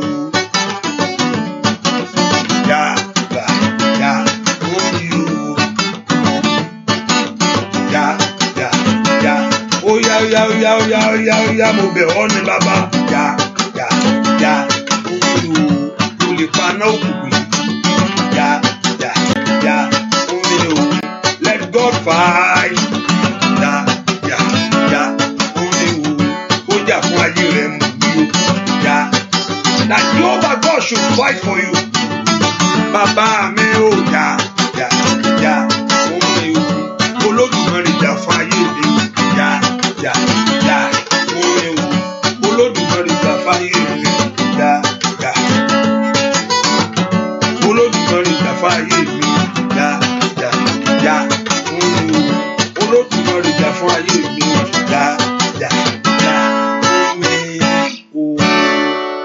kan bá mo ṣe ń kọrin yẹn mo rí pé aṣọ wọ́n faṣọ nulẹ̀ hallelujah gbogbo wọ́n fi aṣọ nu ilẹ̀ lóòótọ́ aṣọ náà máa fi ń nulẹ̀ wọ́n fi igi nulẹ̀ aṣọ náà la máa fi ń nulẹ̀ aṣọ náà la máa fi ń nulẹ̀ I mean no, mostly only fashion nulẹ̀ o possible they say we use mop ṣùgbọ́n mo rí pé wọ́n fi aṣọ nulẹ̀. This is what I'm talking about. Someone is using a cloth to mop the floor. Kò ń ṣe aṣọ lásán ló fi ń nulẹ̀ yẹn. Aṣọ lásán kan ló fi ń nulẹ̀ yẹn. Gbogbo aṣọ ògo rẹ kọ́lọ́run kó gbà. Aṣọ ògo rẹ táyé fi ń nulẹ̀. Olúwa gbà. Olúwa gbà. Gbogbo aṣọ ògo mi tí ayé fi ń nulẹ̀. Gbogbo ohun tó kó jẹ́ tiẹ̀ táyé sọ di nǹkan mọ́ ọ lọ́wọ́. Ohun tó jẹ́ ẹwà, ohun tó kó jẹ́ ẹwà fún ẹ. Táyé ń yí mọ́lẹ̀ tán yí mẹ́rẹ̀ yìí. Ẹ pe orúkọ Jésù, Olúwa gbà. Olúwa bá ń gba aṣọ ògo mi. Aṣọ àṣeyọrí mi táyé fi ń nulẹ̀. Your cloth of glory, Father, take it from me, O God. Olúwa gba aṣọ ògo mi fún mi. Olúwa gba aṣọ ògo mi jáde. Gbogbo aṣọ àṣeyọrí mi tí ayé fi ń nulẹ̀. Ask the Lord to take it for you. Olúwa gba aṣọ àṣeyọrí mi fún mi. Aṣọ tó wà wọ̀ débi rí ayé rẹ, táyé òrè tó wá gbé ohun tó tọ́lé ọ lọ́wọ́. O ti ń wọ aṣọ ẹ̀gbin wá látijọ́ yìí. Òun náà fi ń lé ọ kúrò ńbẹ̀. Aṣọ tó yẹ kó wọ̀ bí tó kó yẹ kó wọ̀ débẹ̀. Ìtàn fi gbé lé ọ lọ́wọ́ pé ìwọ ló yẹ. Ìwọ ló yẹ kíní ìyẹ. Mo ń bẹ́ nìkan wí ni ó. Táyé fi ń nulẹ̀ yìí. Ní orúkọ Jésù. Olúwa bá ń gba aṣọ mi padà. Ẹ̀yin ogun ọ̀run ẹ dá aṣọ ayé mi padà fún mi. Return the cloth of glory. Olúwa dá aṣọ ògo mi padà. Ibi táyé ti fi ń nulẹ̀. Ní orúkọ Jésù. Olúwa gbèjà mi. Olúwa mú kúrò. Gbogbo aṣọ ìyì mi, gbogbo aṣọ ẹ̀yẹ mi. Ìtáyé fi ń nulẹ̀. Ẹ pe orúkọ Jésù. Ẹ̀mọ́ bá ń gbà jáde. Lọ́wọ́ ìkà èèyàn bá ń gbà. Gbogbo aṣọ ìlérí. Ní Italia bá kó fa yaba. Lètẹ́rì yaba ká fa ó sàtà. Lòbéǹdekele tó wà wọ̀ débẹ̀ tí ìlérí ó fi ṣẹ. Ní orúkọ Jésù, that fulfillment will come into your life. Olúwa gba aṣọ mi fún mi. Aṣọ ìyì mi Olúwa dá padà. Aṣọ ẹ̀yẹ mi Olúwa dá padà. Aṣọ ògo mi Olúwa dá padà. Let God return the cloth of glory for you. Olúwa dá padà. Ẹni tó pọ̀ nípa tagbára. Olúwa dá aṣọ mi padà fún mi. Olúwa dá aṣọ mi padà fún mi. Olúwa dá aṣọ mi padà fún mi. Olúwa dá aṣọ mi padà fún mi. The Lord should return your glory. The cloth of glory. Olúwa dá padà. Gbọ́ àdúrà lórúkọ Jésù Kristi. Olúwa wa ẹ má gbàgbé. You are taking Holy Communion. Mo pé you are àti jẹ̀kan láàárọ̀, but for those in Yoruba section, you take one. Again, so get your bread and get your juice. If you don't have anything like that, anything that you have that represents the blood of Jesus Christ, hallelujah, you can have it. And if you don't have anything, don't worry. You don't have to bother yourself. So, you need to come in. Already alone, hallelujah. Ẹ porúkọ Jésù. Olúwa dìde fún mi lónìí. Kó jà fún mi. Kó bá ń wá ẹ̀tọ́ mi. Kó gbẹ̀tọ́ mi fún mi. Bá mi wá ẹ̀tọ́ mi rí. Pé ẹ̀tọ́ mi fún mi. Gbogbo ẹ̀tọ́ rẹ tó society sọnù. All what that belongs to you, that enemy have thrown away. Olúwa wárí fún ọ. Gbogbo agbára tó jókòó lé ẹ̀tọ́ ayé mi. Olúwa lé wọn dìde. Olúwa lé wọn dìde. Olúwa lé wọn dìde. Orúkọ Jésù dáadáa. Olúwa lé wọn dìde. Gba ẹ̀tọ́ mi jáde wá bàbá. Bẹ́ẹ̀ kó porúkọ Jésù. Gba ẹ̀tọ́ ayé mi wá bàbá. Gba ẹ̀tọ́ ayé àwọn ọmọ mi wá bàbá. Orúkọ ẹ̀tọ́ mi, ohun tó tọ́ sí mi ni. Ní orúkọ Jésù gbà wá. Wọ́n dán kó gba ẹ̀tọ́ rẹ fún ọ. Gbogbo agbára tó jókòó lé. Gbogbo ìyàkà tó mú ẹ̀tọ́ mi dání. Olúwa lé wọn kúrò. Gbọ́ àdúrà lórúkọ Jésù Kristi. Olúwa wá orúkọ Jésù ó yá Olúwa dìde ó yá ra ayé mi padà ra iṣẹ́ mi padà ẹni tó ń faṣọ ògo rẹ̀ yílẹ̀ Olúwa kó rà padà ẹ̀jẹ̀ Jésù tó fún ọ ẹ̀jẹ̀ Jésù tó fún mi Olúwa ra ayé mi padà Olúwa ra iṣẹ́ mi padà mẹ́kò orúkọ Jésù tó ní orúkọ Jésù ó yá Olúwa ra ayé mi padà Olúwa ra iṣẹ́ mi padà mo orúkọ Jésù dáadáa ó dá kọ́lọ́run kó rà padà gbọ́ àdúrà lórúkọ Jésù Kristi Olúwa wá lónìí máa ráyọ̀ mi gbà o lónìí máa ráyọ̀ mi gbà that today the Lord will give you your own joy lónìí máa ráyọ̀ mi gbà o lónìí máa ráyọ̀ mi gbà dandan ni kò ṣe o orí Ọlọ́run ayọ̀ ni ọ́ lónìí máa ráyọ̀ mi gbà ire mi máa bọ̀ ire mi máa bọ̀ lọ́dọ̀ mi ire mi máa bọ̀ ire mi máa bọ̀ ire mi máa bọ̀ lọ́dọ̀ mi ire mi máa bọ̀ ire mi máa bọ̀ ire mi máa bọ̀ lọ́dọ̀ mi ire mi máa bọ̀ ire mi máa bọ̀ kábíyèsí ire mi máa bọ̀ lọ́dọ̀ mi ire mi máa that your blessing should come ire mi máa bọ̀ ire mi máa bọ̀ lọ́dọ̀ mi ire mi máa ó tó gẹ́ ire mi máa bọ̀ ire mi máa bọ̀ kábíyèsí máa bọ̀ lọ́dọ̀ mi ire mi máa bọ̀ ó yá o ire mi máa bọ̀ lórúkọ Jésù máa bọ̀ lọ́dọ̀ mi ire mi máa bọ̀ ó yá ire mi máa bọ̀ ire mi máa bọ̀ lọ́dọ̀ mi ire mi máa bọ̀ ẹ porúkọ Jésù Olúwa ra ayé mi padà Olúwa rà mí padà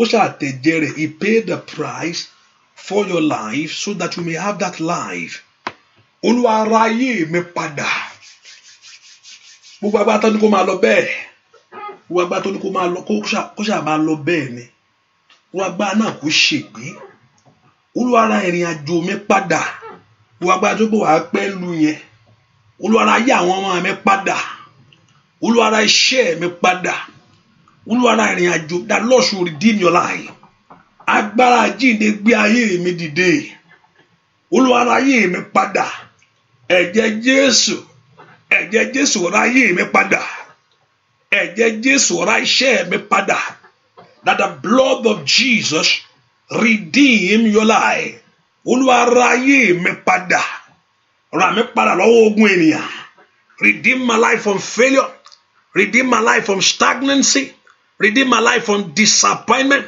porúkọ Jésù dáadáa ni the Lord should redeem your life ẹ porúkọ Jésù Olúwa ra ayé mi padà ọmọ Ọlọ́run lanu kó gbàdúrà Olúwa rà mí padà agbára jíǹde ra ayé mi padà agbára jíǹde ra ayé mi padà agbára jíǹde ra ayé mi padà nananama o ṣàtàyàbá agbára jíǹde ra ayé mi padà porúkọ Jésù Olúwa ra ayé mi padà Olúwa ra ìrìn àjò mi padà ra ayé ọmọ mi padà ra iṣẹ́ mi padà ask the Lord to redeem your life porúkọ Jésù Olúwa ra ayé mi padà porúkọ Jésù dáadáa Olúwa rà mí padà ask the Lord to redeem your life porúkọ Jésù Olúwa rà mí padà látòní lọ ask Jehovah God to redeem your life porúkọ Jésù sẹ́ Olúwa rà mí padà Olúwa rà mí padà gbọ́ àdúà lórúkọ Jésù Kristi Olúwa wá ohun tí Jésù fi san gbèsè ó ju ohunkóhun lọ.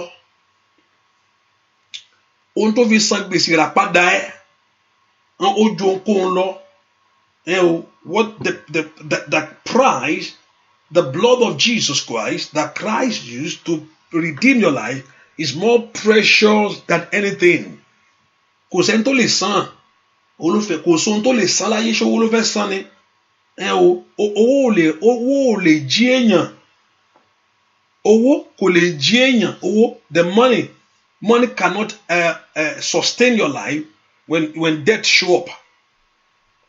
Many rich people died. Money cannot save them. I told you the only thing that even though as a child of God you are not afraid of death, but death is one powerful thing. Death, ikú ó lágbára lọ́pọ̀lọpọ̀. Ikú ó ní agbára. Ó ní agbára o. Ṣùgbọ́n Jésù gba agbára lọ́wọ́ ẹ̀. No matter who that person may be, tó bá yọjú sẹ́ni ó tán nù. But Jésù ó gbé ikú yẹn, ó gbé mì ní ìṣẹ́gun. So ká lè ní iyè. Ó gbé Abraham ṣọlẹ̀. Abraham ò dìde o. Dáfídì náà nǹkan ọjọ́ tó yọjú sí ló mú lọ. Ìyẹn ṣùgbọ́n Jésù kojú ẹ̀. Ó sì gba agbára. Ó sọ pé ikú ẹ, ó ní ìwọ ikú oró rẹ dà. So he has that victory over death. So ohun tó fi san gbèsè, èyí tí ń ṣe ẹ̀jẹ̀ rẹ̀, ikú ò lè dúró gbà. Kò lè dúró gbé tó jù lọ. Ẹ pe orúkọ Jésù. Now apply it right now. Olúwa ara ayé mi, the Lord should redeem your life. Olúwa ara ayé mi padà. Gbogbo ń tọ́ ẹ sọ̀dọ̀ kúnú ayé mi kó di àyè padà. Olúwa ara ayé mi padà. Let God redeem your life. Everything that is dead in your life. Gbogbo ìrìn àjò tí ìrìn tó go tán jáde ń bẹ̀. Gbogbo ìrìn àjò, gbogbo ọ̀nà tó yẹ pé there is no light in the tunnel. There is no light to move forward. Gbogbo iṣẹ́ tí ò mérè wá. Ó yá.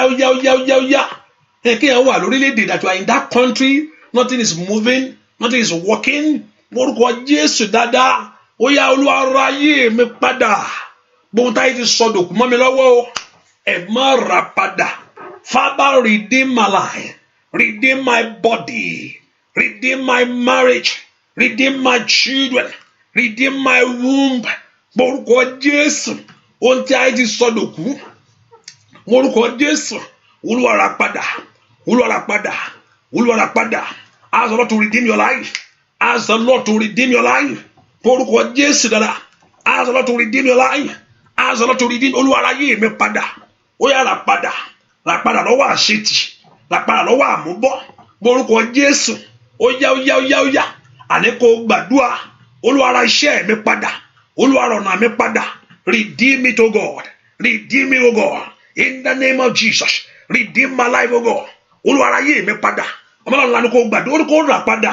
Ní orúkọ lọ́wọ́ agbára tó ní kó bá lọ bẹ́ẹ̀. Lọ́wọ́ agbára tó ní kó bó ṣe máa rí nìyẹn o. Ní orúkọ Jésù. Every voice that say that thing will continue. That's how it's going to be. Orúkọ Jésù. Olúwa ra padà. Ránṣẹ́ mi padà. Bú àdúà lórúkọ Jésù Kristi. Olúwa wa ní kó gbàdúà kí Ọlọ́run kó ra ayé rẹ padà. The Lord Jehovah God to redeem your life. Ẹnìkan, I'm talking as a like wọ́n fi nǹkan kàn ẹ́. I'm talking to somebody right now. Someone touched you with something. Wọ́n fi nǹkan kàn ẹ́. Wọ́n fi nǹkan kàn èèyàn. Hallelujah.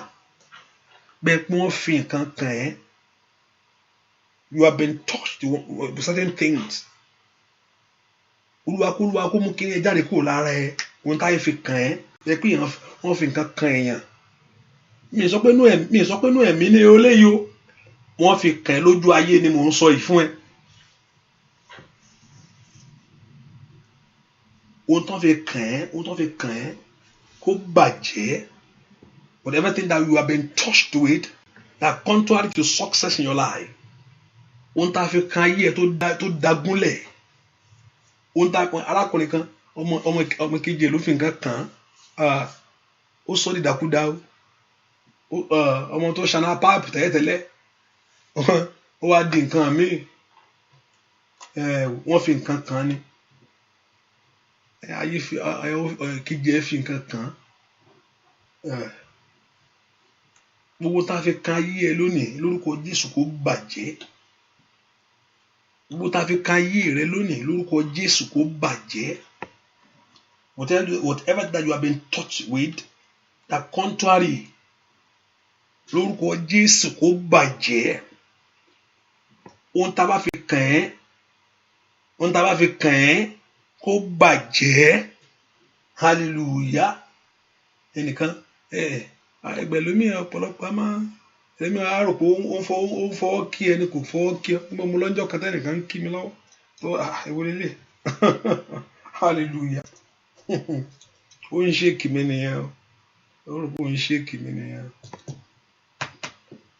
ẹ̀wọ́ lélẹ̀ ó ṣe kí ilé yàtọ̀ hallelujah praise the Lord ohun táyé fi kàn mí Ọlọ́run jọ̀ọ́ bá ń bàjẹ́ ohun táyé fi kàn mí Olódùmarè bá ń bàjẹ́ ohun tí ayé gbélé mi lára whatever that you have been touched with ní orúkọ Jésù Olúwa bá ń bàjẹ́ ohun táyé fi kàn mí ní àgọ́ ara mi lórúkọ Jésù Olúwa bá ń bàjẹ́ ẹ pé orúkọ Jésù Olúwa bá ń bàjẹ́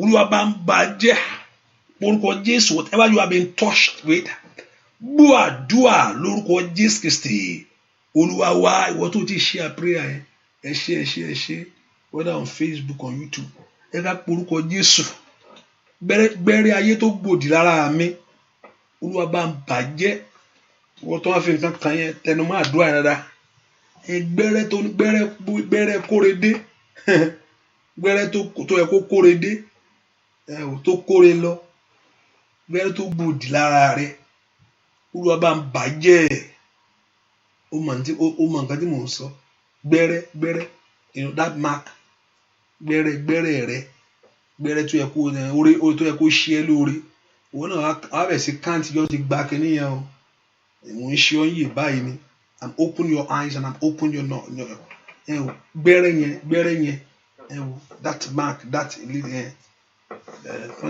tọ́ni kò tó ra gbà sára yẹn pápá ó yẹ kó múre wá ni o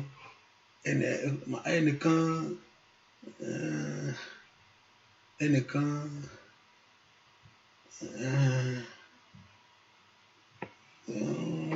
báwo mo fẹ́ sọ̀rọ̀ yìí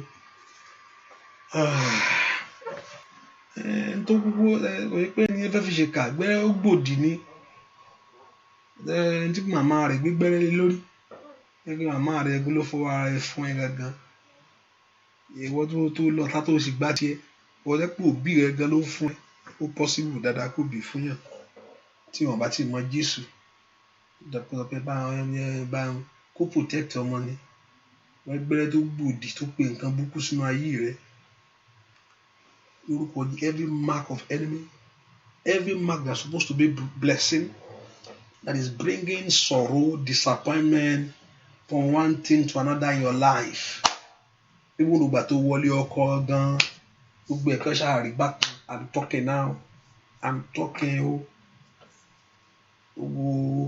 ó kàn mú gbogbo nǹkan dàrú even délé ọkọ gan ó da gbogbo ẹ̀rú wọn lọ́wọ́ ohun tó yẹ kó múre bá èèyàn tó wá gbòdì ẹ tó kú fún ẹ ó fẹ́ kọ́ ipò kò fẹ́ ṣe ọ́ ń bì ó gbòdì ní orúkọ Jésù ẹ̀mí mọ́ bá ń parẹ́ Olúwa remove every evil mark from me ṣebí kó lè mú kó mo fi tọ̀ wá gbẹ́rẹ́ tí ò fẹ́ káyé kó rí rọrùn fún mi every evil mark in my body every evil mark in my life every evil mark whatever mark for protection that turned to something else in your life let God begin to remove it every mark of failure gbogbo àmì kámẹ̀ tí dẹ́ gbogbo àmì kámẹ̀ lára mi lórúkọ Jésù Olúwa ṣẹ́ ìtúsílẹ̀ ṣiṣẹ́ ìdáǹdè Olúwa ṣẹ́ ìtúsílẹ̀ ṣiṣẹ́ ìdáǹdè that Lord Jehovah God begin to do the work lórúkọ ṣẹ́ ìtúsílẹ̀ láàgọ́ ara mi lọ́wọ́lọ́wọ́ ní orúkọ Jésù oh matalia wà ilé ká fíro stylia wà ilé ká rí pọ́ọ̀rẹ́ sẹ́kítálíà ẹnìkan gbọ́ mi dáadáa gbẹ́rẹ́ yẹn ibi ìkùn báyìí ló ṣẹ́ sí ibi ìkùn yìí look at me ibi ìkùn yìí ló wà wọ́n náà wò dáadáa gbẹ́rẹ́ ibi ìkùn yẹn ló wà ibi ìkùn ní gbẹ́rẹ́ yẹn wà fún ẹ wò dáadáa wọ́n náà ó lè yẹ̀ wò ibi ìkùn báyìí ní gbẹ́rẹ́ yẹn wà ibi ìkùn ní gbẹ́rẹ́ yẹn wà lórúkọ Jésù mùkáyàwá ó ṣàtàwà ẹ̀mọ́ parẹ́ bá ṣe òkùnkùn jẹ́ ló ń talí àtìrí àbá ó ṣàtàyàbọ̀ gbogbo àmì kámi gbogbo àmì tí ń bẹ lára àmì tí ń mú un burúkú wá ẹ̀wọ̀ èyí tó ń pọn burúkú sínú ayé ẹ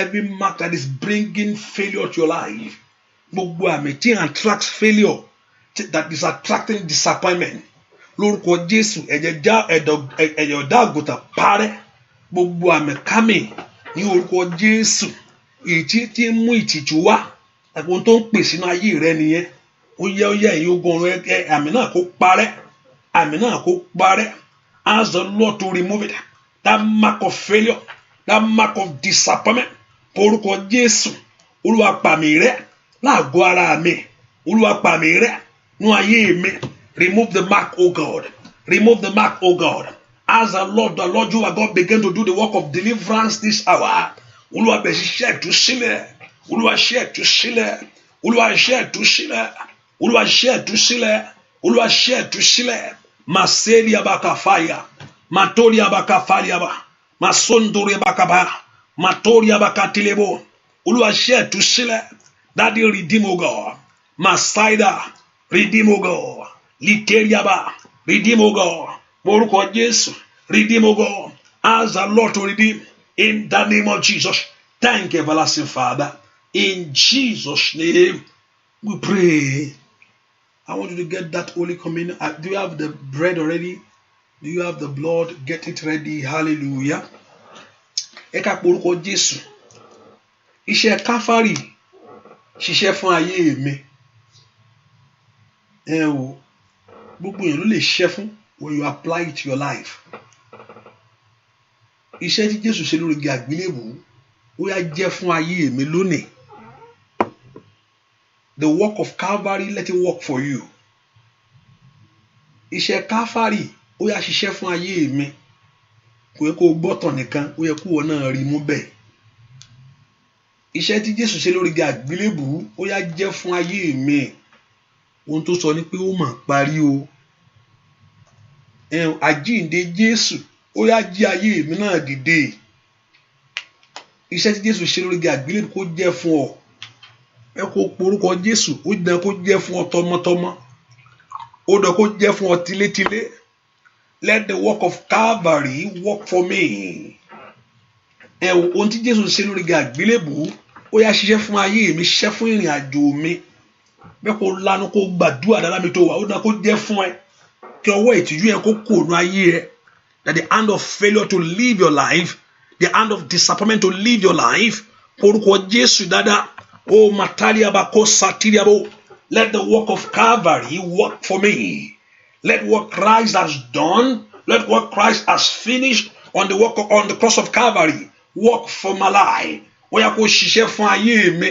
Iṣẹ́ igi àgbélébùú, ìṣètùtù àgbélébùú tí Jésù ṣe lórí igi àgbélébùú fún ayé mi sẹ́.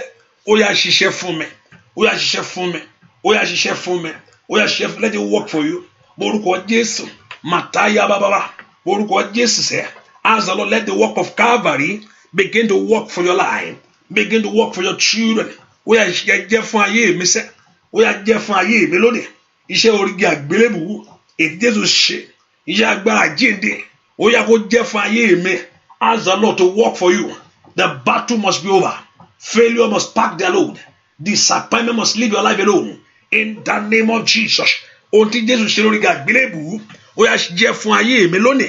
Ọmọ Ọlọ́run lanu kó gbàdúrà. Ó yá jẹ́ fún mi. Ó yá jẹ́ fún mi. Ó yá jẹ́ fún mi. Ó yá jẹ́ fún mi. Ó yá jẹ́ fún mi. Ó yá jẹ́ fún mi. Dúà lórúkọ Jésù Kristi. Olúwa wa ẹnìkan mo sọ fún ẹ mo pa ní àṣẹ tó bá lè ṣàmì yẹn dáadáa. Tó bá lè ṣàmì yẹn kó ṣàmì yẹn dáadáa ní tó hallelujah. Kó bá lè ṣàmì yẹn dáadáa. Gbà tó bá lè rí àmì yẹn ṣe wàá rí ṣe. Hallelujah. dádì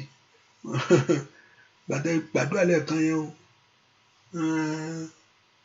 mi ìráyè sàmì yẹn ṣùgbọ́n mo gbówó wá nígbà yóò lè rí ṣe báyìí nísìnyẹn kí n máa gbówó lọ no àìwọ́ gan lórí ṣe má wọrí ṣàṣàmì lórúkọ Jésù àrán sí òkùnkùn kò ní mú ọ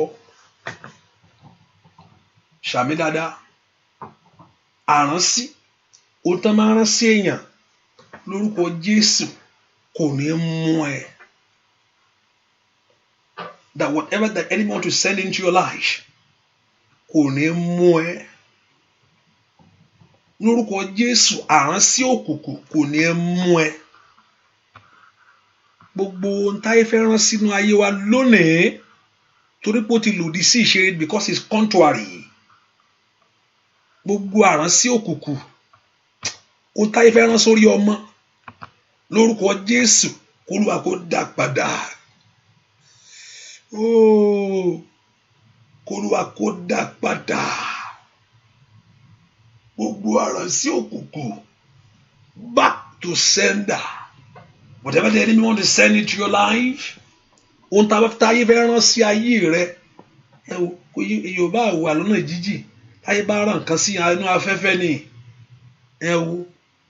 inú ọ̀rọ̀ ni, ọ̀rọ̀ ò sì mọ ọ̀rọ̀ ò mọ bí téèyàn wà, ọ̀rọ̀ a word is life.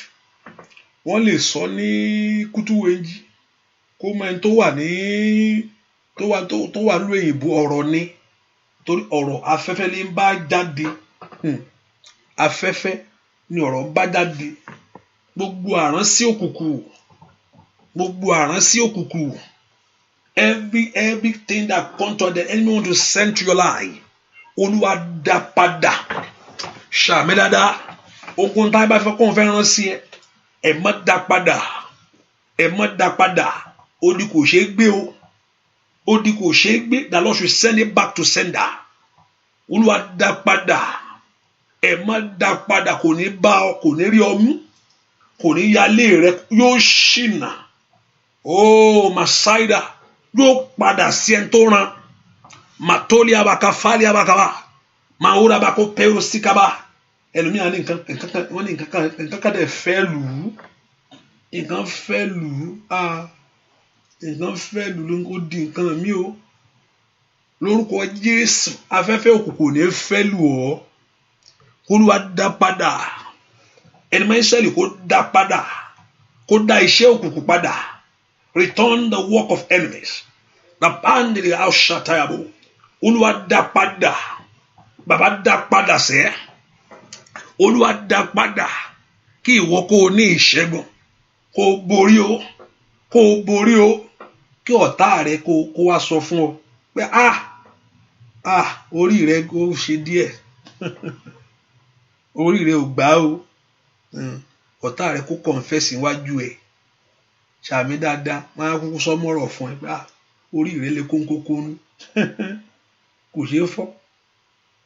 Máa kúkú sọ́kàn nǹkan dé ni ọ́. Kò orí rẹ ò gbà bọ̀dì. Wọ́n á sọ́kàn yìí wọ́n á sọ ń ṣe jú ẹ bó ṣe gbọ́ rè tí wàá gbọ́ pé kí lẹ̀ ń sọ. Orí ẹ ò gbà bọ̀dì ni. Ẹrù tọ́ta di ọ̀tá ní ó gbé. Orí mi ò gbà bọ̀dì ọ̀tá gbẹrù rẹ. Ẹrù tọ́ta di ọ̀tá ní ó gbé o. Orí mi ò gbà bọ̀dé ọ̀tá gbẹrù rẹ. Orí mi ò gbà bọ̀dé ọ̀tá gbẹrù rẹ. Orí mi ò gbà bọ̀dé ọ̀tá gbẹrù rẹ. Ẹrù tọ́ta di ọ̀tá ní ó gbé o. Orí mi ò gbà bọ̀dé ọ̀tá. Ọ̀tá ní ògbè lójú ọ̀run. Orí mi ò gbà bọ̀dé àgbẹ̀rẹ̀. Nígbà tó bá sùn ẹrú tọ̀tá ní ògbè. Orí mi ò gbà Lọ́tà ọ̀tá ni yóò gbé, orí mi yóò gbàbọ̀dé, ọ̀tá bẹ̀rù rẹ̀. Óyá orúkọ Jésù, onígbárí rẹ mú. Óyá lójú oorun rẹ ni gbogbo àránṣẹ́ òkùnkùn, afẹ́fẹ́ òdì láyé kò ní fẹ́ lu ayé rẹ. Ẹrù tọ́ta dìrò ọ̀tá ní ògbé, orí mi ò gbà bọ̀dé, ọ̀tá jẹ. Ẹrù tọ́ta dìrò ọ̀tá ní ògbé, orí mi ò gbà bọ̀dé, ọ̀tá jẹ rẹ. Ẹrù tọ́ta dìrò ọ̀tá ní ògbé, orí mi ò gbà bọ̀dé, ọ̀tá jẹ rẹ. Óyá ẹrù tọ́ta dìrò ara rẹ ṣeré ní ògbé, orí mi ò gbà bọ̀dé, ọ̀tá jẹ rẹ. Orí mi ò gbà bọ̀dé, ọ̀tá jẹ. Óyá orí mi ò gbà bọ̀dé, abọ́dé àṣetì àìsàn, orí mi ò gbà bọ̀dé, ọ̀tá jẹ. Óyá bàbá orí wa ò gbà bọ̀dé, óyá àmúbọ́láyé. Orí mi ò gbà bọ̀dé, àgbẹ̀gbẹ̀ orí mi ò gbà bọ̀dé, óyá gbàdúrà. Orí mi ò gbà bọ̀dé, ọ̀tá àgbẹ̀gbẹ̀ ṣá. Orí mi ò gbà bọ̀dé, ó bá gbàdúrà. Orí mi ò gbà bọ̀dé ṣá, ọ̀tá àgbẹ̀gbẹ̀. Óyá orí mi ò gbà bọ̀dé, orí mi ò gbàbọ̀dé láyé ọ̀tá. Óyá orí mi ò gbàbọ̀dé, ọ̀tá gbẹ. Ọ̀gbúrọ̀ fi mi di, orí mi ò gbàbọ̀dé, ọ̀tá ọ̀gbúrọ̀ fi ọ di. Orí mi ò gbà, ọ̀gbúrọ̀ fọ́ máa mi di. Màríà bàbàbà, orí mi ò gbàbọ̀dé sáà. Ọ̀gbúrọ̀ fáyà mi di, orí mi ò gbàbọ̀dé. Lórúkọ Jésù. Ọ̀dàgbẹ̀rù rẹ̀ṣẹ̀ orí mi ò gbà. Àìmọ̀túrà bá ṣí dáyàbá. Orí mi ò gbà bọ̀dé ṣẹ́. Ọ̀dàgbẹ̀rù rẹ̀ óyá orí mi ò gbà bọ̀dé, ọ̀dàgbẹ̀rù rẹ̀. Orí ò gbúdọ̀ gbà á. Ọ̀pọ̀lọpọ̀ ìgbà míì tí n bá kọ̀ sọ̀rọ̀ ó lè dàbí eré ni o, ó lè dàbí eré ńgbà míì, ó dàbí mo kàn ń sọ̀rọ̀ lásán, mo kàn ń sọ bẹ́ẹ̀ kó mú dáadáa,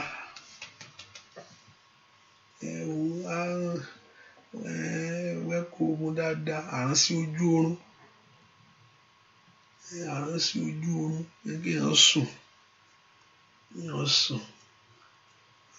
kéèyàn sùn, orí ò gbúdọ̀ gbà bọ̀dé, orí ò gbúdọ̀ gbà, orí rẹ̀ ò ní gbà.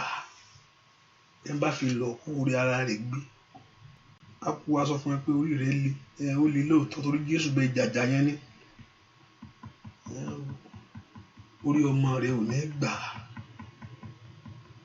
afẹ́fẹ́ òkùnkùn ní fẹ́ lù ọ́, ẹlòmíì ó fẹ́ lù rárá, kíní kan fẹ́ wẹ́rẹ́pẹ́ ìgbà mi wọlé nù lórúkọ Jésù, kò ní wọlé tì ọ́. Shall be far away from you, shall be far away from your door, shall be far away from your family, shall be far away from your children, in the name of Jesus.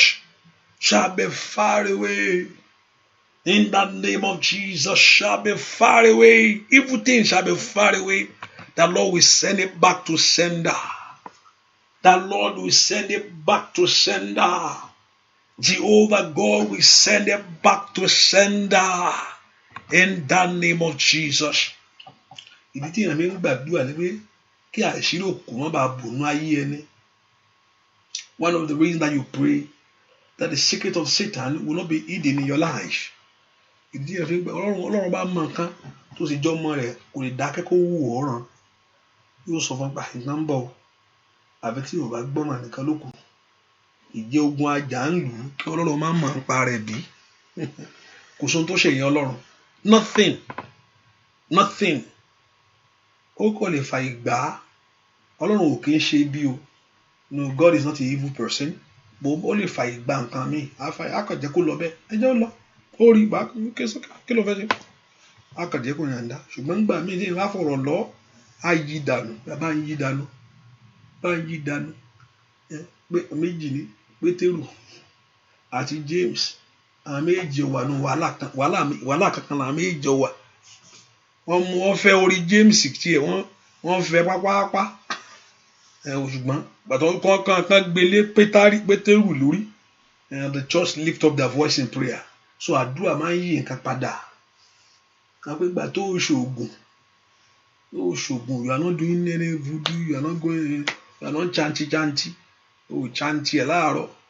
O chanty ẹ̀ rọ̀lẹ́. O sì chanty ẹ̀ lálẹ́. There's nothing to you. O lè wá gbóndúkù. Báwo ló ṣe fẹ́ bá gbóndúkù? Àwọn àmì nǹkan ní kó káṣẹ wọn òkè. Nǹkan wọ́n so mọ́ bẹ́ẹ̀ ní gbẹ́ntẹ́gbẹ́ntẹ́.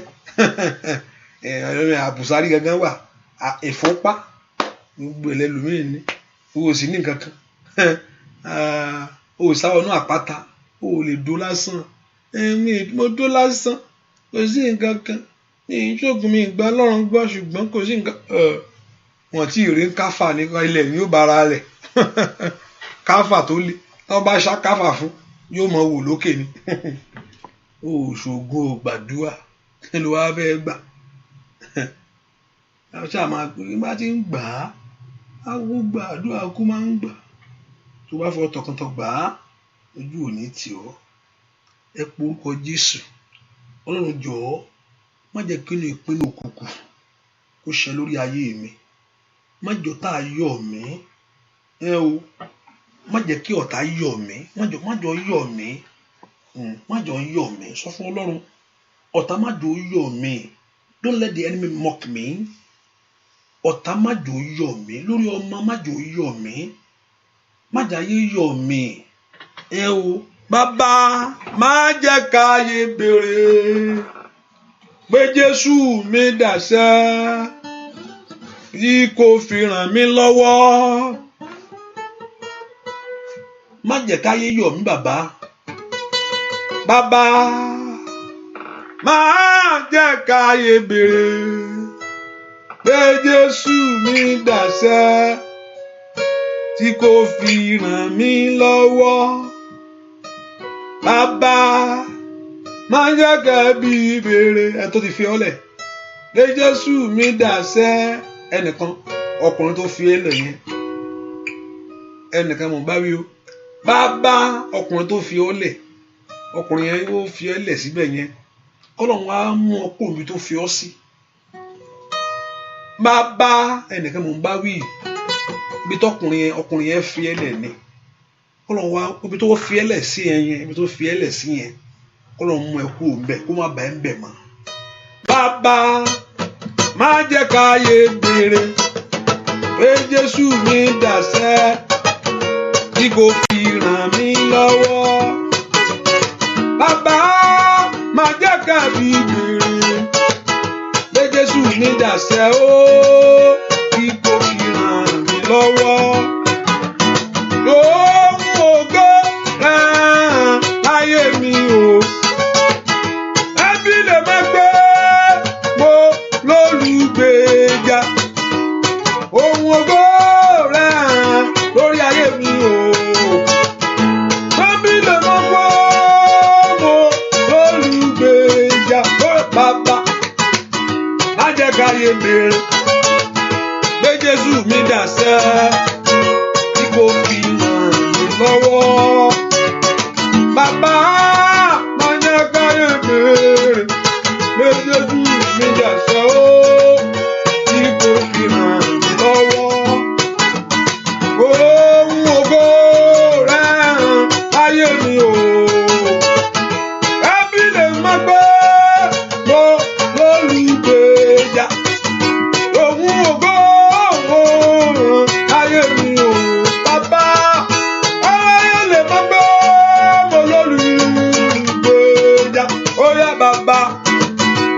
jẹ́ káyé béèrè pé Jésù mi dàsẹ́ tí kò fi ràn mí lọ́wọ́. Bàbá má jẹ́ káyé béèrè pé Jésù mi dàsẹ́ ó tí kò fi ràn mí lọ́wọ́. Ṣùgbọ́n ń gbàdúrà lóhun ògo rẹ̀ ayé mi o. Ẹbí lè máa pé mo lólùgbèjà. Orúkọ Jésù, Olúwa ṣe tèmi fún mi, yóò bọ́ sí mi fún mi nínú ayé yìí. Ojú ò gbọdọ̀ tì mí, ẹnu ẹ̀gàn kò sá lọ. Ṣe tèmi fún bàbá, gbọ́ àdúrà lórúkọ Jésù Kristi.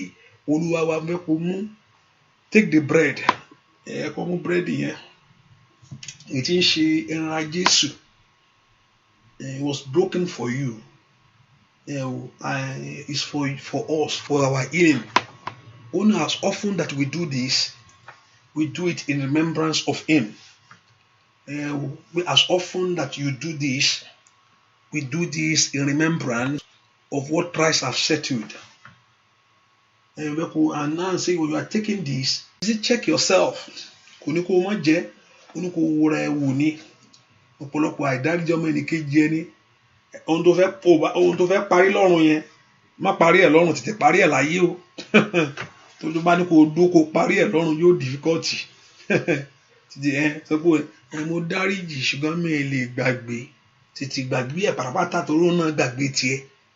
Ọ̀pọ̀lọpọ̀ ni mo dáríjì ṣùgbọ́n mi ò lè gbàgbé. Ó lè gbàgbé lóòótọ́. Nǹkan mi wà tí kéèyàn bá rí ló bá ṣẹlẹ̀, ṣùgbọ́n nígbà tó bá rántí èṣù bá rán ẹ létí ẹ̀, báwo ló ṣe tú wò? Àbí ó dẹ̀ kí n tó fọ́ etí ẹ̀. O ti sọ pé o ti dáríjì o, ṣùgbọ́n nígbà tó ti rántí, ó yẹ kí n tó dẹ̀ kí mi ti fẹ́ rí.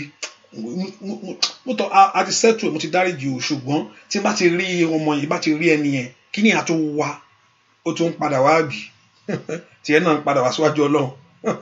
Bẹ́ẹ̀ ni, torí Ọlọ́run bá dáríjì ọmọ nìkejì ẹ̀, Ọlọ́run bá dáríjì ẹ̀, ó ń dáríjì, ó ń gbàgbé ẹ̀ ni. Wọ́n tó lẹ́mìí dáríjì inú yẹn, tó kúnrí mọ́lẹ̀ kúkúkú. Hallelujah. Ẹ bá fẹ́ dáríjì lọ́wọ́ Ọlọ́run, ìwọ náà láti dáríjì ọmọ nìkejì ẹ̀. Tọ́lọ́run ò dáríjì ẹ̀ kò gbàdúrà ẹ̀. Ẹni tọ́lọ́run ò dáríjì kò gbọ́ àdúrà rẹ̀. Ẹni tí Ọlọ́run ò bá dáríjì kò gbọ́ àdúrà ẹni yẹn. Ẹni tó bá rí ìdáríjì gbà làdúrà rẹ̀ ń gbà. Ẹni tó rí ìdáríjì gbà níwájú Ọlọ́run, bá lọ fẹ́ dáríjì ẹ̀ fún kíni? Bá lọ fẹ́ ṣàánú fún ẹ fún kíni? A simple thing, dáríjì ọmọ nìkejì ẹ̀. Let it go, let it go, let it go, let it go, settle it, let it go. Olúwa sọ pé tó bá mú ọrẹ wá síwájú òun, ó ní mú ọrẹ yẹn lẹ̀. Ọ̀pọ̀lọpọ̀ la kàn máa ń gbàdúrà, la kàn máa ń ka Bíbélì yá à ń tẹ̀lé, ní kó mú ọrẹ yẹn sílẹ̀, kó wá padà lọ sílé, kó lọ bẹ́ẹ̀ nìyẹn pé ọ̀rọ̀ kan wà lèmi àti ẹ o, mo fẹ́ ká ṣètò ẹ o, ohun tó bá ṣe é ṣe o. Ohun tẹ́ni ò bá gbọ́, ó ní kó tún mú èèyàn lọ, ó ní kó tún mú èèyàn lọ bá. That's how far God wants us to go, to settle things, to be in peace. Ó ní kó tún mú èèyàn lọ, bá ń bẹ́ o, ó lóun ò kíní o. Àti tèmi kọ́ tiẹ̀ ló kù sí. Ó ń dára rẹ̀. Gbogbo tó ń fa ìdíwọ́ àdúrà nìyẹn, tí ń fa ìjìyà. Kọ́lọ́run kó dáríjì. Let God, as we check ourselves, ìbínú, ìsọ̀rọ̀ òdì, ìfẹ́kúfẹ̀ẹ́ ọkàn, Father forgive us, O God. Let God cleanse us from every sin. Bẹ́ẹ̀ ni ó sì rí láì lórúkọ Jésù Kristi. Olúwa, èyí ni ara Jésù. Èyí ta sílẹ̀, èyí tá bù fún ọ lórí àgbélébùú fún ìwòsàn àti fún ìmúláradá rẹ̀. Mẹ́ kó gbà, kó jẹ́, kó sì máa dúpẹ́. Take it and begin to give thanks to God. Give thanks to God for your healing. Dúpẹ́ lọ́wọ́ rẹ̀ fún ìwòsàn rẹ̀. Dúpẹ́ lọ́wọ́ rẹ̀ fún àṣeyọrí rẹ̀. Dúpẹ́ fún ìbùkún rẹ̀. Olúwa, mo dúpẹ́ fún àṣeyọrí mi. Dúpẹ́ fún ìbùkún mi. Give thanks to Him. Dúpẹ́ lọ́wọ́ Jésù yẹn. Olúwa, mo dúpẹ́ fún ohun tó ṣe o. Olúwa, mo dúpẹ́ fún ìtúsílẹ̀ mi o. Give thanks as we're eating, giving thanks to God. Olúwa, mo dúpẹ́ fún ìmúláradá mi.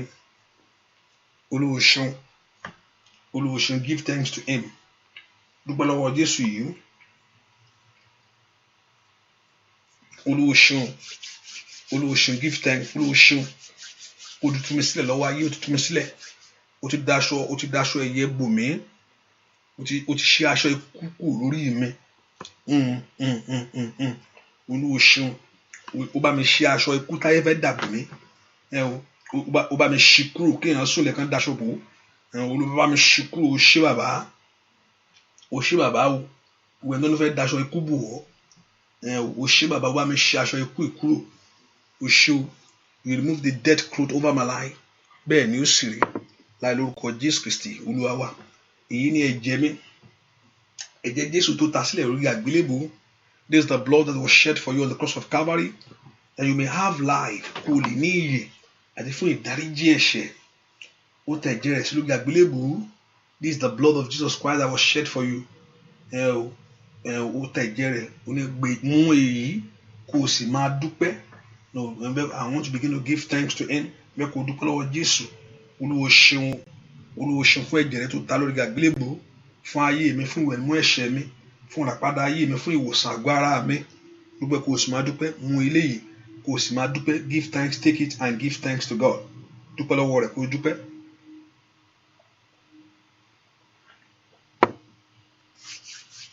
Olúwa ṣeun, give thanks to him.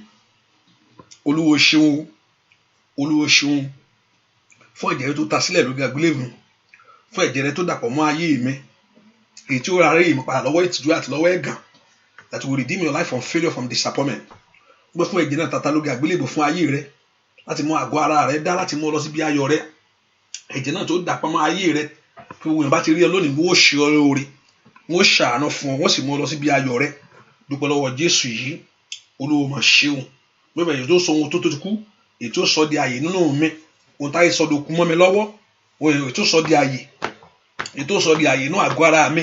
Ó yá dúpẹ́ lọ́wọ́ Jésù yìí fún iṣẹ́ yẹn, fún iṣẹ́ ìwòsàn yẹn tó parí, fún iṣẹ́ ìmọ̀lára yẹn tó parí, fún iṣẹ́ ìdáǹdè yẹn tó parí, fún iṣẹ́ agbára yẹn ní tàlí àdàbò sàtà. Ó gbúdọ̀ tún jẹ ẹ̀jẹ̀ Jésù tó jẹ ara Jésù, èyí tó mú ẹ̀jẹ̀ rẹ̀ kí ayé rẹ̀ bákan náà mọ́. Ó yá kó di agbára nù rẹ̀. Ó yá ní orúkọ Jésù, ẹ̀jẹ̀ Jésù tó mú àti ara rẹ̀ tó jẹ kó di agbára nù rẹ̀. Let it turn to power.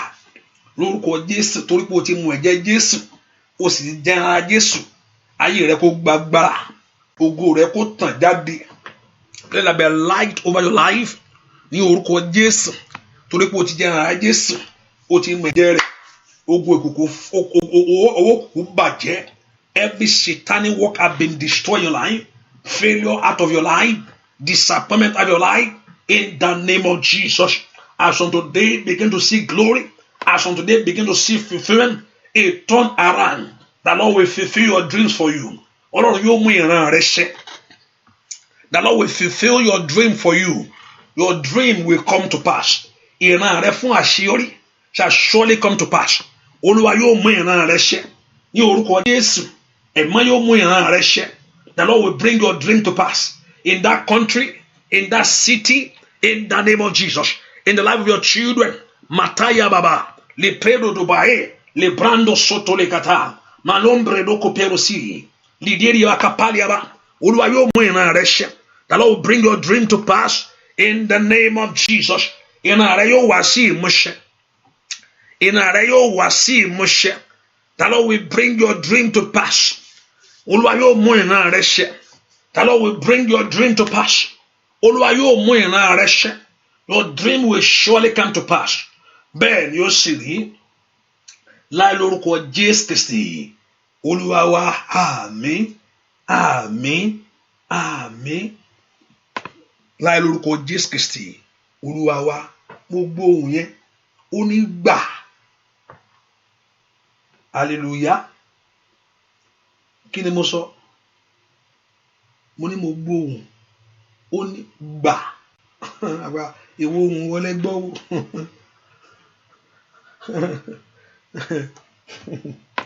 Hallelujah. Ẹ di àlà. Torí ohun pọ̀ lóríṣiríṣi. Bẹ́ẹ̀ ni. Bẹ́ẹ̀. ó ní gbà ó ní gbà take it ó gbárí ayé rẹ látòní lọ wọ́n yá bẹ̀ sí sọ mo gbà àṣeyọrí mi látòní lọ begin to confess it tó bá ní kó o gbà á mo gbà àṣeyọrí mi láti sísìn lọ ni mo gba ìbùkún mi begin to say it and say it loud ó ní kó o gbà mo gbà àṣeyọrí mi mo gba ìbùkún mi ni somebody begin to say it I receive my blessing if you say take mo gbà á mo gba ìbùkún mi ni mo gba àṣeyọrí mi gbogbo ọ̀nà mo gbàwé ìgbélú mi ó ní kó o gbà mo ní kó o sọ pé mo gbà á mo gba àṣeyọrí mi I receive my blessing I receive my joy I receive my breakthrough I receive my baby orúkọ Jésù pé ó gbà á mo gba ọkọ mi lónìí o mo gba aya mi lónìí o ìfọ̀kànbalẹ̀ mi mo gbà á mo gba ìwòsàn mi ó yá kí ó yá sọ fún Jésù ohun tó o fẹ́ gbà mo gbà I receive it yóò di mímọ̀ fún gbogbo ayé yóò di mímọ̀ fún gbogbo ojú orí gbogbo ayé á mọ̀ kí mo gbà o kò tó nǹkan ló gbé pamọ́ tó bá ju nǹkan lọ kò ṣeé gbé pamọ́ orúkọ Jésù mo gbà àṣeyọrí nínú ọdún yìí mo gba ìbùkún nínú ọdún yìí mo gba àwọn ògo nínú ọdún yìí ìgbéga mo gba ọkọ̀ mo gba ilé ní orúkọ Jésù ní tayada abakapayaba leteri abakafeloda le sonde bokoperiaba ó yẹ ẹgbà àṣeyọrí mo gbà ó di mímọ̀ it manifest gbogbo èèyàn rí pé mo gbà gbogbo ayé mọ̀ pé mo gbà ẹ̀yàn ọ̀gá lórí mo gbà lónìí mo gbà lórí ọmọ mo gbà lórí aya mo gbà ìbùkún ni rí katayaba leteli abakapelua sọtọli akafirosa bẹ́ẹ̀ ló sì rí yóò di mọ̀ fún gbogbo yín ní orúkọ Jésù yóò di mọ̀ ní ayé yín ohun tó lọ agbélé ọlọ́wọ́ yóò di mímọ̀ ayé ò ní jí gbé ọ̀tá ò ní gbà báwo ló ṣe mọ̀ pé gbà kò ń sọ̀rọ̀ ẹ̀mí pásítọ̀ ní pé wọ́n ní ká gba nǹkan báwo ló ṣe mọ̀ pé ó máa gba nǹkan ìgbà tó bá di mímọ̀ fún ẹni gbogbo ọ̀rọ̀ bó gbà yẹn nǹkan náà ní tó bá gbàgbọ́ wàá gbà ṣùgbọ́n tó bá ṣe pàtàkì tó wá farahàn náà ayé ẹ tí wọ́n náà rí pé iṣẹ́ yẹn wọ́n pè é fún ìwọ náà rí pé o tó mọ̀ ikùn rẹ ti ń ta hallelujah ó ń ta fún wọn rere ní ọmọ ti débẹ̀ dé kó tó rí ìwé ìgbélú ẹ rí pé I'm very sorry for all this time táwọn ti dìlé ìwé yẹn gbà nínú tó yẹ kán fún ẹ ní ọlọ́dún kìíní wọn tó gbé ilé tó ṣe lé ọ lọ́wọ́ ohun tó ṣe pàtàkì nìyẹn ọkàn ń wẹ̀ títí pé jalopito ń gbé kiri gbọ́kọ̀ eléyìí ayọ́kẹ́lẹ́ ló ń pè ẹgbà eléyìí ẹgbà ẹni wàá mọ̀ pé orí nǹkan gbà lórúkọ Jésù lónìí Ọlọ́run tí ò ń dójú tà wọ́n tiẹ̀ tó dúpọ̀ òun ó mú ọ̀rọ̀ rẹ̀ ṣẹ òun á ti ọ̀rọ̀ rẹ̀ lẹ́yìn lórúkọ Jésù ó yá kó di mímọ̀ o ohun tó lúwa ní ká gbà lónìí tá a ti ní ìgbàgbọ́ tá a ti gbà kó di mọ̀ kí ojú kó rí kó di mọ̀ fàyè kó di mọ̀ fún wa ká pé a gbà pé a ti gbà ká a ti gbà ó sì fọpẹ́ fún bẹ́ẹ̀ ni ó sì rí o láì lórúkọ Jésù Kristi Olúwa wa àmín lórúkọ Jésù àmín rárá àmín lágbà Ọlọ́run yẹ ká fi sọ́kàn pé àdúrà ìtẹ̀síwájú tó ohun tó bá ti ṣe Tuesday kò sí àdúrà alẹ́ mọ́ ní Tuesday so I'm not coming back by 9 again and also sometimes I look at it Monday and Friday now that's the active prayer in the night it's just Monday and Friday that we are doing it but it's okay but I'm not coming back anymore tonight but I know there's prayer tomorrow and by God's grace I still want to bless you. Maybe if God permit me and by chance, maybe next week, I'll probably we go, even though it's 2 days, and I'll pray with us and fast up. And so I will announce to us before this end of this week, because I know I cancelled it, due to circumstances sometimes, But like by God's grace, maybe Thursday, maybe ọ̀sẹ̀ tó ń bọ̀ yìí, a lè ṣe lágbára Ọlọ́run lọ́sẹ̀. So ẹ kọ̀ múra so I told you early morning coffee ẹ kọ́kọ́ ṣá búrẹ́dì sí láàárọ̀ inú mi ń ṣe díẹ̀ jẹ́ kí n kọ́kọ́ fi búrẹ́dì gbé máa fi búrẹ́dì gbé láàárọ̀ kùtùkùtù hallelujah. So I can tell you anytime to there's a fasting tomorrow. The Lord God will bless us in Jesus' name. And also, if you want to be a blessing, support the work of God, you can use Cash App, you can use Zelle, and you with that number there, 240-593-2570.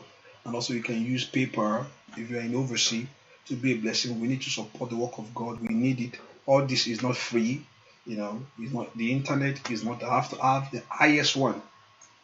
For my own personal one, I don't need much, but I have to get the highest one so I can be able to stream all this thing live easily. So it's not easy so we need your support to do this, and the Lord Jehovah God will bless you. Nothing is too much big and nothing is too small, but just make sure you are doing something for God, and the Lord Jehovah God will bless you. And those people that are doing it, I pray for you. Lórúkọ Jésù ní ìlọ́po Ọlọ́run kó dá padà fún yín. Lórúkọ Jésù ojú ò ní tì yín. Ẹ̀yin tó ẹgbẹ́ kó má bàjẹ́, ẹgbẹ́ kó má lọlẹ̀, ẹgbẹ́ kó má dàrú. Lórúkọ Jésù Ọlọ́run kó gbé yín sókè. Ojú ò ní tì yín. Bẹ́ẹ̀ ni ó sì rí. Láì lórúkọ Jésù Kristi Olúwa wa, àmín àmín. Olúwa kó yá mi ẹ símọ́ fún ohun tó ṣe inú ayé ẹ kó di mímọ̀, káyé kó rí o, kétí kó gbọ́ o, kó rí ìyanu ìgbà. Bẹ́ẹ̀ ni ajírégbé ò ní jí gbé. Àwọn sí òkùnkùn tó Olúwa dá padà fún àwọn tó rán á kú wá sọ fún ẹ pé nǹkan bá àwọn orí rẹ le. Bẹ́ẹ̀ ni ó sì rí. Láì lórúkọ Jésù Kristi Olúwa wa, àmín àmín àmín. Lórúkọ Jésù, hallelujah hallelujah. Àdúrà rẹ ti gbà ó, máa yan àdúrà rẹ ti gbà. Dúpẹ́ àdúrà rẹ. God bless you. Thank you very much. Thank you for coming. Bye bye. See you tomorrow. Hallelujah. Tẹ́mi bá sister mi pa ó ń ṣe lágo mẹ́sàn-án yìí ó ń ṣe lágo mẹ́sàn-án léyìí o. Tí n bá sì lọ tí ẹ rí mi, God bless you tomorrow. God bless you. Bye bye.